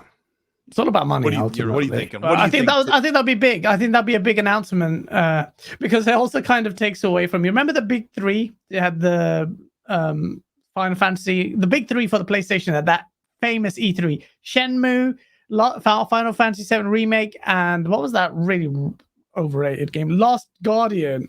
Yeah. Oh my god, that game annoyed the hell out of me. I finished that game. I did a review for it, and I got attacked for it because I said the camera was basically up the cat's backside for me the whole time I was just fighting that game. That's not just a feature; that's a bonus. He's sick guy. No, but yeah, seriously, that and how funny that big 3 announcement. Shenmue turned out to be an absolute melted off a game. And yeah, The Last Guardian didn't do what it was supposed to for a game that was made for a decade. Final Fantasy VII then coming to Xbox after granted a very long time. I think it's quite big. I'll be shocked. Like Tim Dog and picking Final Fantasy VII. I would listen to the Tim Dog there. That could be big. I think you might be hearing something. When he said that, I kind of, that's the first time I've heard something that sounded like it might be coming from somewhere, right? Yeah. Adam MC with the £2 super chat says, read it, guys. Yeah, I'm looking at my Instagram now because beautiful hair left you an Instagram message. Okay, is this on the Game on Daily one? Shout out to you. Gaz is desperately scrolling for a foot pic that he can save for the day. Yeah. Yeah, Final Fantasy VII. I don't know. I talked to Rand a lot, and he really loves that game, and he's kind of like, Colt, you should play it because I just finished 15. Finally, I went back and finished the last half of it a year ago, and I'm like, it's just too different for me. I'm not used to those type of games. I just didn't grow up with them like a lot of people did. But he says I'll like Final Fantasy VII. But if it comes to Game Pass, I think that'll be kind of a big deal. Be a shift of what people expect. Did you get any saucy? Oh, somebody's gonna send you something saucy on Instagram for sure. I don't accept invites on my personal Instagram. This is Game on Daily. One word on Instagram if you want to follow it, but not on my personal. Oh my gosh. Real quick, we're going to go through a couple of games that we didn't talk about. I put out a video a couple days ago about what I've heard and what I educationally guess might be shown at the Games Showcase and maybe Summer Games Fest. And I know Gas watched the video, so he might be able to kind of talk through this. But I'm going to go through a couple of games, and we're going to give our best explanation of what is going on. So a lot of people are talking about that video. The first one that doesn't really need a lot of conversation is Forza Motorsport. I guess it's implied that we'll see it and that they want to put it out this year. It's been too long. It's been 5 years. Way too long for Forza Motorsport. But the other one was, I think it might have been attached to some, I don't want to say because I think you shared the link with me, but it was attached to somebody in the community that Double Fine was working on a Banjo-Kazooie remake. Did you hear this? Etc. And people tell me that that's BS. I don't know. If it was all over like last week, right? Yeah, and I mean, people are begging for this. I don't know if that it was a thread where they were saying, who was saying? I keep forgetting. Double Fine remaking Banjo-Kazooie. Even though I think you mentioned in your vid, they said they will never make a remake for Banjo, but then they are. So I don't know. Also, they said they were busy working on a multiplayer new IP that they were just getting started on when they launched Psychonauts last year. Last year. So yeah, it is kind of a weird one. Where are you sitting on this one? I don't care about Banjo, man. Like, what was it? The chat loves you, it's Alex. They say they don't, but they're like. It was with it's Alex, and everyone in chat said Banjo-Kazooie was better than Super Mario 64, and I'm shocked at that. But there's a market for that, and Microsoft does need to hit that platformer market. And the ABK deal goes through. I think Miles Dompierre was espousing the possibility of like Spyro, Crash, and all these characters cameo all in one big game, like a mega platform. That would be epic. But no, I don't know. Banjo remake, I don't care. I'm sorry, I don't care. Yeah, I'm with you on that. How about Compulsion? It'll be big. It'll be big. I'll say that. If they showed it, I'll be like, yo, that's big. And it might look good. You have to understand. If it's modernized, but everyone's like, imagine a remaster, in Unreal Engine 5. I'm like, it's not going to change like an old 12 or 15 year. I don't remember how old that game is. If it was a sequel, like games back then were very different. Yeah. I want to see something new. Yeah. I always say, I keep interrupting you. I'm sorry. I want to. Please, if you have a PlayStation 4 or 5, please go play. Sackboy Big Adventure. It is so brilliant. It's written by the amazing oh my gosh, Sumo Digital, a UK-based studio, and apparently it nails British humor, and it's got so much charm. Oh, I haven't and played the that. controls I need feel to play so that. great. It's so good, and nobody talks about it. I think it's the best game on the PlayStation 5, honestly. It's amazing. Oh, wow. Okay. Same team that made Crackdown 3, if you believe it or not. Same set of studios. But Banjo has to have that fluid nail platform feel like Psychonauts did and these other modern games. But we'll move off of that. Yeah. I got to ask you about Compulsion is apparently working on a dark fantasy RPG. I don't know if that's something that we're going to hear. I don't know if you're excited about that. It would be a third-person action-adventure game on Xbox. I would be excited for that. Just need to see. He's kind of using my imagination right now. Third-person medieval game. I need to see gameplay, please, for the love of God, Phil. Uncle Phil. Yeah, I got show us gameplay. Gameplay. I must have to say, they have to show gameplay. Have to show gameplay all day. Chat, please agree with me. Gameplay. I should do a poll. Do you want to see gameplay? And it's like, no. You know, it's funny. I was talking to a good friend of mine about the comment section, and like the comment section is like the downfall of our society. We are like at the lowest of our lows when we go to the comment section sometimes. But in that video, I showed a game called Life is P. Weird name. I think it's Life of P with the letter P. Interesting, but it's like a Bloodborne Dark Souls type game. But it was like, I will literally choke you with the internet cable reaching across the Atlantic. Say the letter P just to make it so awkward. Like, well, yeah, I mean, I'm not typing. It's audio only. You know what? I'm out of here. I showed this gameplay, and I took the time on the screen to say Compulsion's Project Midnight. I loved you. Compulsion's Project Midnight, and then down at the bottom it said gameplay shown, Life of P. And people are like, that's not Project Midnight. You know what? All right, we're moving on. Next game. Let me get you guys excited. We'll pretend like we're doing a radio show. This one is brought to you by Avalanche Studios. Let me get you excited about Contraband, a car chase heist game made from the Just Cause creators, set in 1970. Yeah, with my friend GAAS. I showed this game. I grabbed some film footage of old 70s car chases. This game is supposed to have like the 70s feel, 70s music. You're doing heists and 4-player co-op online. So you're heisting in a world, GAAS, where there's no closed circuit cameras everywhere. There's no cell phones recording. There's no facial recognition. There's no calling. There's no technology to trace you as you try to get away with money. So it takes place when heists were at their best. So I can't look at chat. I can't look at chat. Chat is just killing me right now. Chat, they're putting Life of Pi 3.1. Oh my gosh, you got some. No, I can't look at it. I can't look at chat. Chat, I'm sorry, I'm not looking at your crap. What you making me? Sorry, Contraband. Yeah, this is a straight 5-year-old. I wasn't even looking at the chat now. Hey, but shout out to the fake Don Matrick in the chat. I can get everyone excited with a new Kinect. Can you imagine if Don Matrick strolled in this game showcase, dragging behind him like a prototype for the Kinect 3? I would do a backflip. I'm just having the giggles now. Where's the fake Don Matrick? I can't see. He's up a couple scrolls.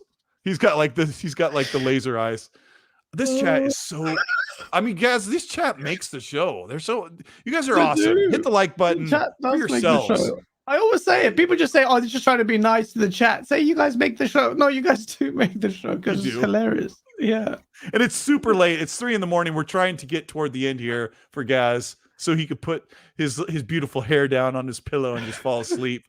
Little known fact: GAAS actually uses his hair as a pillow. It's great, but GAAS Contraband. I'm not a big lover of Avalanche since Just Cause 3 and 4. They didn't really nail it for me, but this game looks fun. Do you think it's going to be good? I don't know what it looks like because I haven't seen it, but the scope of it. In fact, actually, every time I think of Contraband, I think of your video, not just the last one, but the one before, quite a few months ago. Remember that you got some footage of some car gameplay?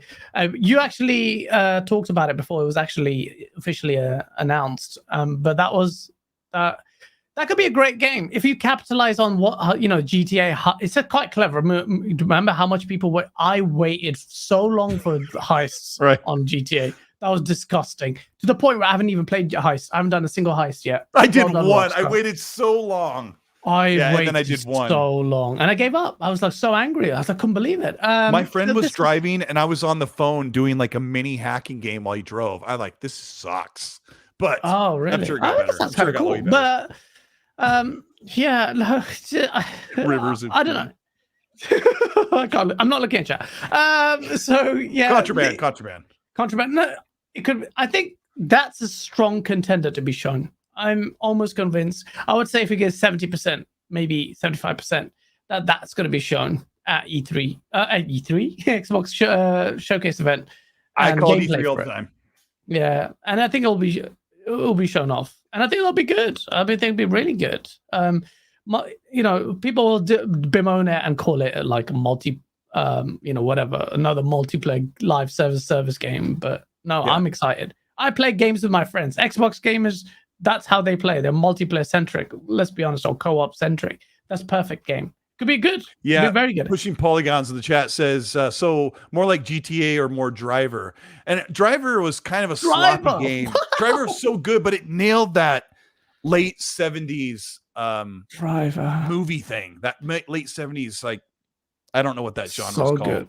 Good. But that like carried, especially the first and second game. I think it was the first and second one. It really carried that game because that feeling that you were in that era with the muscle cars, great, really great. That was amazing. All right, let me move I hope we see Contraband soon. Avowed. What's the chances that Avowed's ready to be seen? Because this could be our gameplay moment. High. I think Avowed is a very high candidate for gameplay being shown. Jez Corden's already seen some of the gameplay on the early footage. It's ripe to be shown. I think we'll at least see gameplay for it. I'm very, very confident. Not based on any insider sources. Colt doesn't share his stuff with me anymore. But yeah, look, honestly, that could be quite high. I think that would be a big W as well, assuming it looks good. I would say if we don't see Avowed gameplay, something is off. I'm with you. I expect it. As far as the game coming out at the end of the year or early next year, I think is half and half, really. I mean, I think the game is Xbox likes to show gameplay and then put the game out within 12 months. So we could see gameplay, or we could see Avowed come out very soon. It'll feel very soon, I would assume, if we see it. The next one is Hellblade 2. I was going to say, what if this game comes out in the next 6 months or 9 months? But they just tweeted out something this morning, days after I made my video. Did you see their tweet? No. Let me grab it really quick. They said something like, our team went to Iceland to get pictures to see what the game should look like. Something like that on. Let me grab it. Oh, no, I did see the tweet. They showed the guy who's the giant who... I saw that too. This is 10 hours ago. The team finally made it back to Iceland to capture valuable reference material. Here is action design ninja Who traversing an icy cave. So he's like sneaking. So maybe they're kind of getting some visual. Yeah. He's walking like he would be, or maybe that's her. Maybe that's Melina. So one of the art directors of the game actually ended up mocapping for it because he was like, you know what? Okay. Let me go and do it. And he did a good job. Oh, I see his face here. Yeah. Sorry. So he's like screaming at the camera. Oh, great tech there. How far? And he's moving like you would in a third-person action adventure game. But it's like when you see this, guys. Now, for those of you who obviously you can't see it because I'm watching it off on another tab, but they have a third-person camera perspective of real live video footage of a person walking along an icy wall and up to a cave, like you would record someone like you're pretending to be a video game. Where does this get you thinking they are on the game if they went back to Iceland to get valuable reference material? Maybe it's that's amazing. When you read that out, I was like, oh my god, why are they going back to Iceland? Are they really that far away? But if it's just reference material, then it could just be just that to get lighting right. And Yeah, maybe. Just 'cause sometimes, so yeah, how 'cause far you away go is this there- game? I have no idea. I'm still like, everyone's like, you're crazy, guys. But how nice would it be if it was a 2022 release? It's been on for a while. Realistically, I think 2023. this game is 6 to 9 months away. I think it can't be that much further, but I I hope could be so. wrong. Do you think that we could see it by middle of next year or sooner? I think mean, middle of next year. Go ahead. Well, they got to remember they got Starfield and Redfall to release, so they've got pad that and not cannibalize on any other big exclusive. So it could be a holiday 2023 release. That would be good. I would be shocked and pleasantly A long surprised if it was a time. 2022. But yeah, I want to see more gameplay, man. I really want to see more gameplay for that. That's 5 What are you years, doing? though. That makes sense. Okay. Yeah, I think they started. Well, they said they started in 2017, but they probably really got diving in and dove in 2018. So they're 5 to 6 years right now. Or wait, no, by holiday it would be 6 years. This holiday. I'm horrible at math while I'm thinking. Next holiday is 6 years. Oh, okay. I think. I don't know if I can't talk about this other one. What other one? I can't talk about. I can only talk about part of this one because you and I had to be really careful about some stuff we'd heard before. I didn't hear anything. Whatever Colt says next is on him. Don't say it. Don't say it. If it's gonna get. I don't even know idea, chat. By the way. Well, I guess we already covered it. We were talking about what Coalition will do with Gears 6, and I think that's a little ways out. And I would ask them to take their time on that one. Let's move forward. You can fill in the blanks later on. Try. I don't know. That was not a conversation with me. That must be someone else. But okay. That is a good way to get yourself out of trouble. I like it. Fable. There's not much we can say about Fable other than there are rumors that there was a post online that it was going through development hell. Don't even laugh about what I'm not going to get you in trouble. Are you looking at the chat again? Yes. P. The P thing is crazy. Yeah. You really are like a 5-year-old sometimes, and I like it. I have Fable. This actually Fable, and this is from very trusted. I don't even want to do this because everyone's gonna be like, "Oh, you think you're inside?" I don't care. Special Nick. I don't care. I don't want to be an insider guy. I think it's a crap job to be that It guy. sucks. It sucks. The pressure, all of that. But I have a source that tells me, my own source, source, that tells me that Fable had to be scaled down because the team had trouble with the engine, and they tried to build on Forza Tech. They tried to build a game on Forza Tech, and the gameplay mechanics. I'll bring the WhatsApp chat actually, but the gameplay mechanics were eluding them. They couldn't retrofit into the engine. Uh-oh. He just got struck down. His source just struck him down. I'm going to bring him back online. Gaz, I'm so sorry. I got a message from the FBI of gaming leaks and news and information, and they told me to shut you down. I apologize, but we're bringing you back online as long as you stay under the regulations. I'm just kidding. I hit refresh then, by the way, chat. I was trying to Sylvia said censored by Phil. No, so look, I'm just literally searching. But basically, Dub says Playground Games got you out of here. I was very surprised by it. It was running on Forza Tech Engine. I think it's still running on Forza Tech Engine. And they had a big, there was previously a 200 or 240 man team. Now they're like 400 or something. One of the main issues was that they didn't have the expertise in the open world gameplay with different mechanics from racing. So they had to bring all of that in-house. And yeah, it was going on. There's lots of messages. I don't want to get into too much information. I have to be a bit vague. So it seems like, and this is for someone who worked there, that works there. No, I don't want to get in trouble. Nothing to worry about, but it just maybe Fable might be a little bit. And I mean, nothing to worry about, but just that it will take. There may be much. It will maybe further away than you think. Is what I'm saying. Will there be hypercars in Fable? What? Because then I think it'll be okay. My insider says no.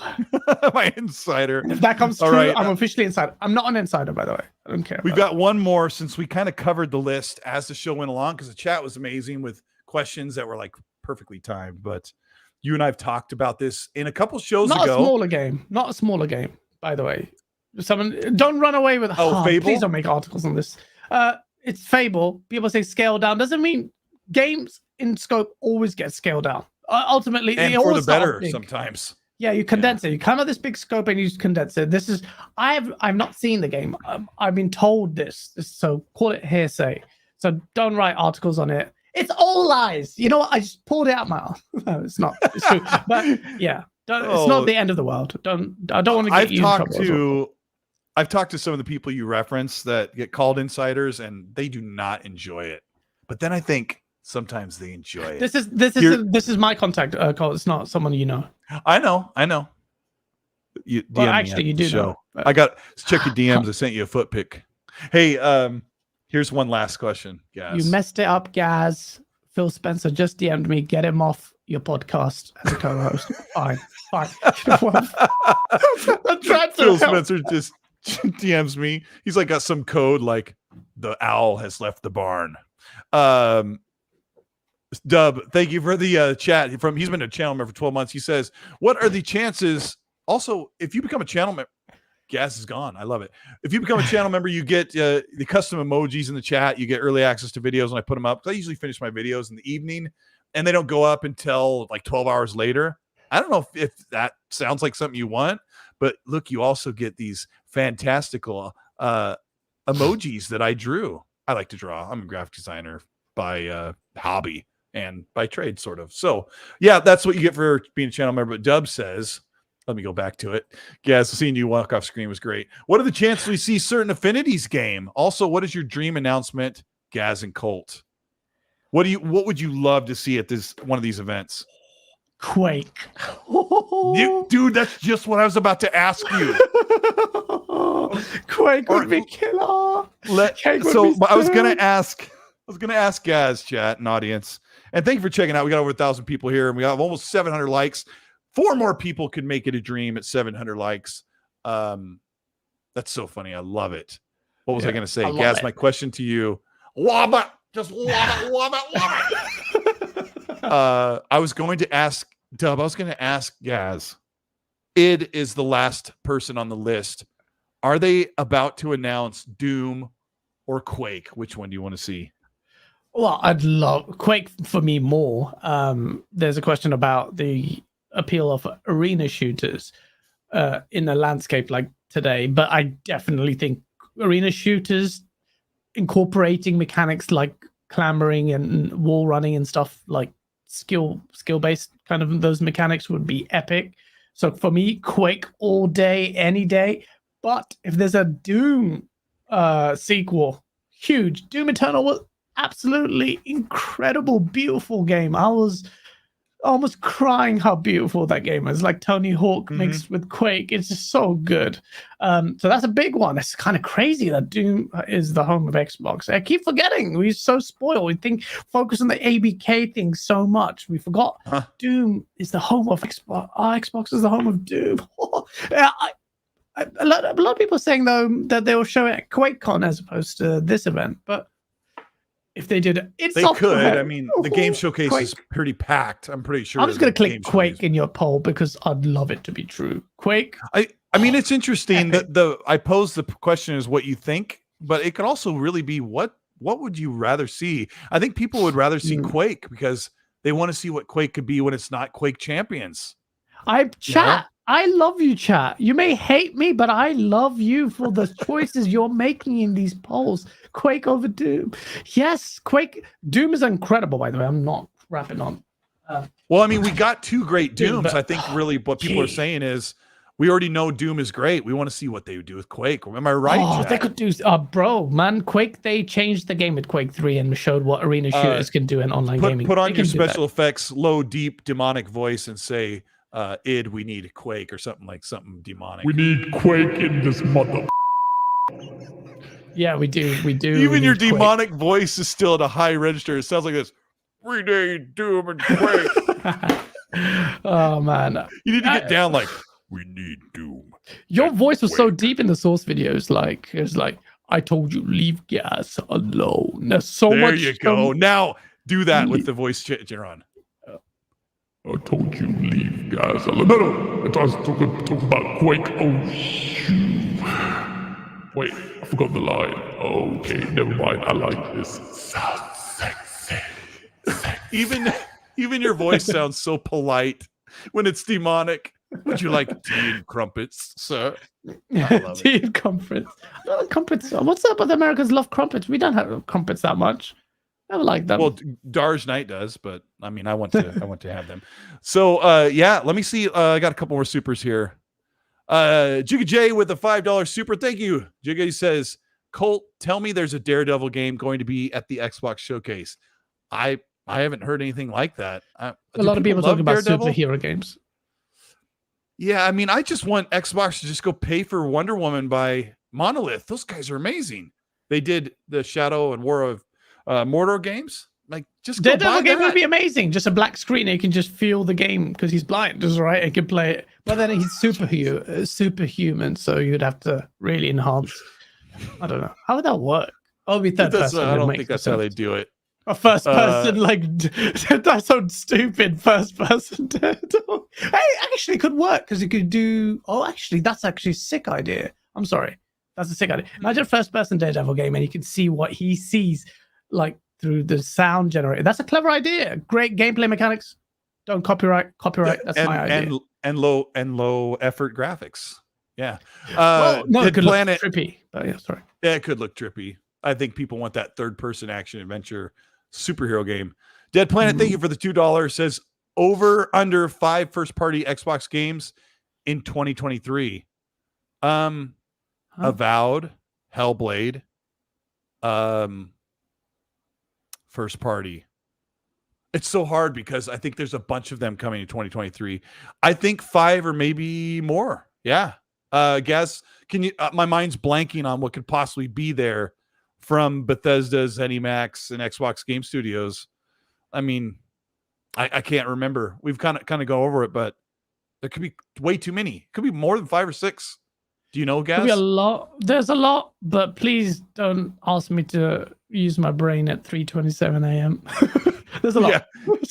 Yeah. Talk and Shoot Gaming, thank you so much for the $5. Says you should get a reptile to keep on your shoulder or around your neck while you talk about awesome game news. Look like the boss you are. Can you imagine that? That'd be wicked. That'd be wicked. I've got like a brightly colored iguana. Yeah. And it's That'd be epic. Xbox. Or a snake. Yeah, snake. Well, I mean, iguanas have that tongue, but this has been the XC podcast. It's super late. I did not mean to keep Gaz this long, but I can't wait to talk to him when he wakes up. But dude, what a great show. I had a good time. This was like the most laid back show we've had in a while. And we've had some good times already.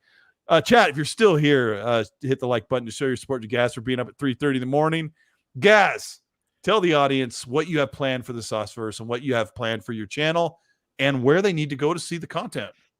Yeah, thank you so much, chat. You've been hilarious. There was a moment where I couldn't even look at chat because you were killing me. But shout out to all of you. You guys are lovely. Yes, some people may not like my voice, can be annoying. I get it. Or it could be very critical, but I'm not changing for you. But thank you so much for tuning in. As far as my source videos are concerned, it's console warring. The next one is a bit raw, and there's lots to do. So check out Game On Daily, one word. Also, please check out GameOnDaily.com, which is a news aggregation platform we've created, the sexiest gaming site on the internet. Don't believe me? Go check it out and you'll see for yourself. But thank you so much. I love you all, chat. I love you, Colt.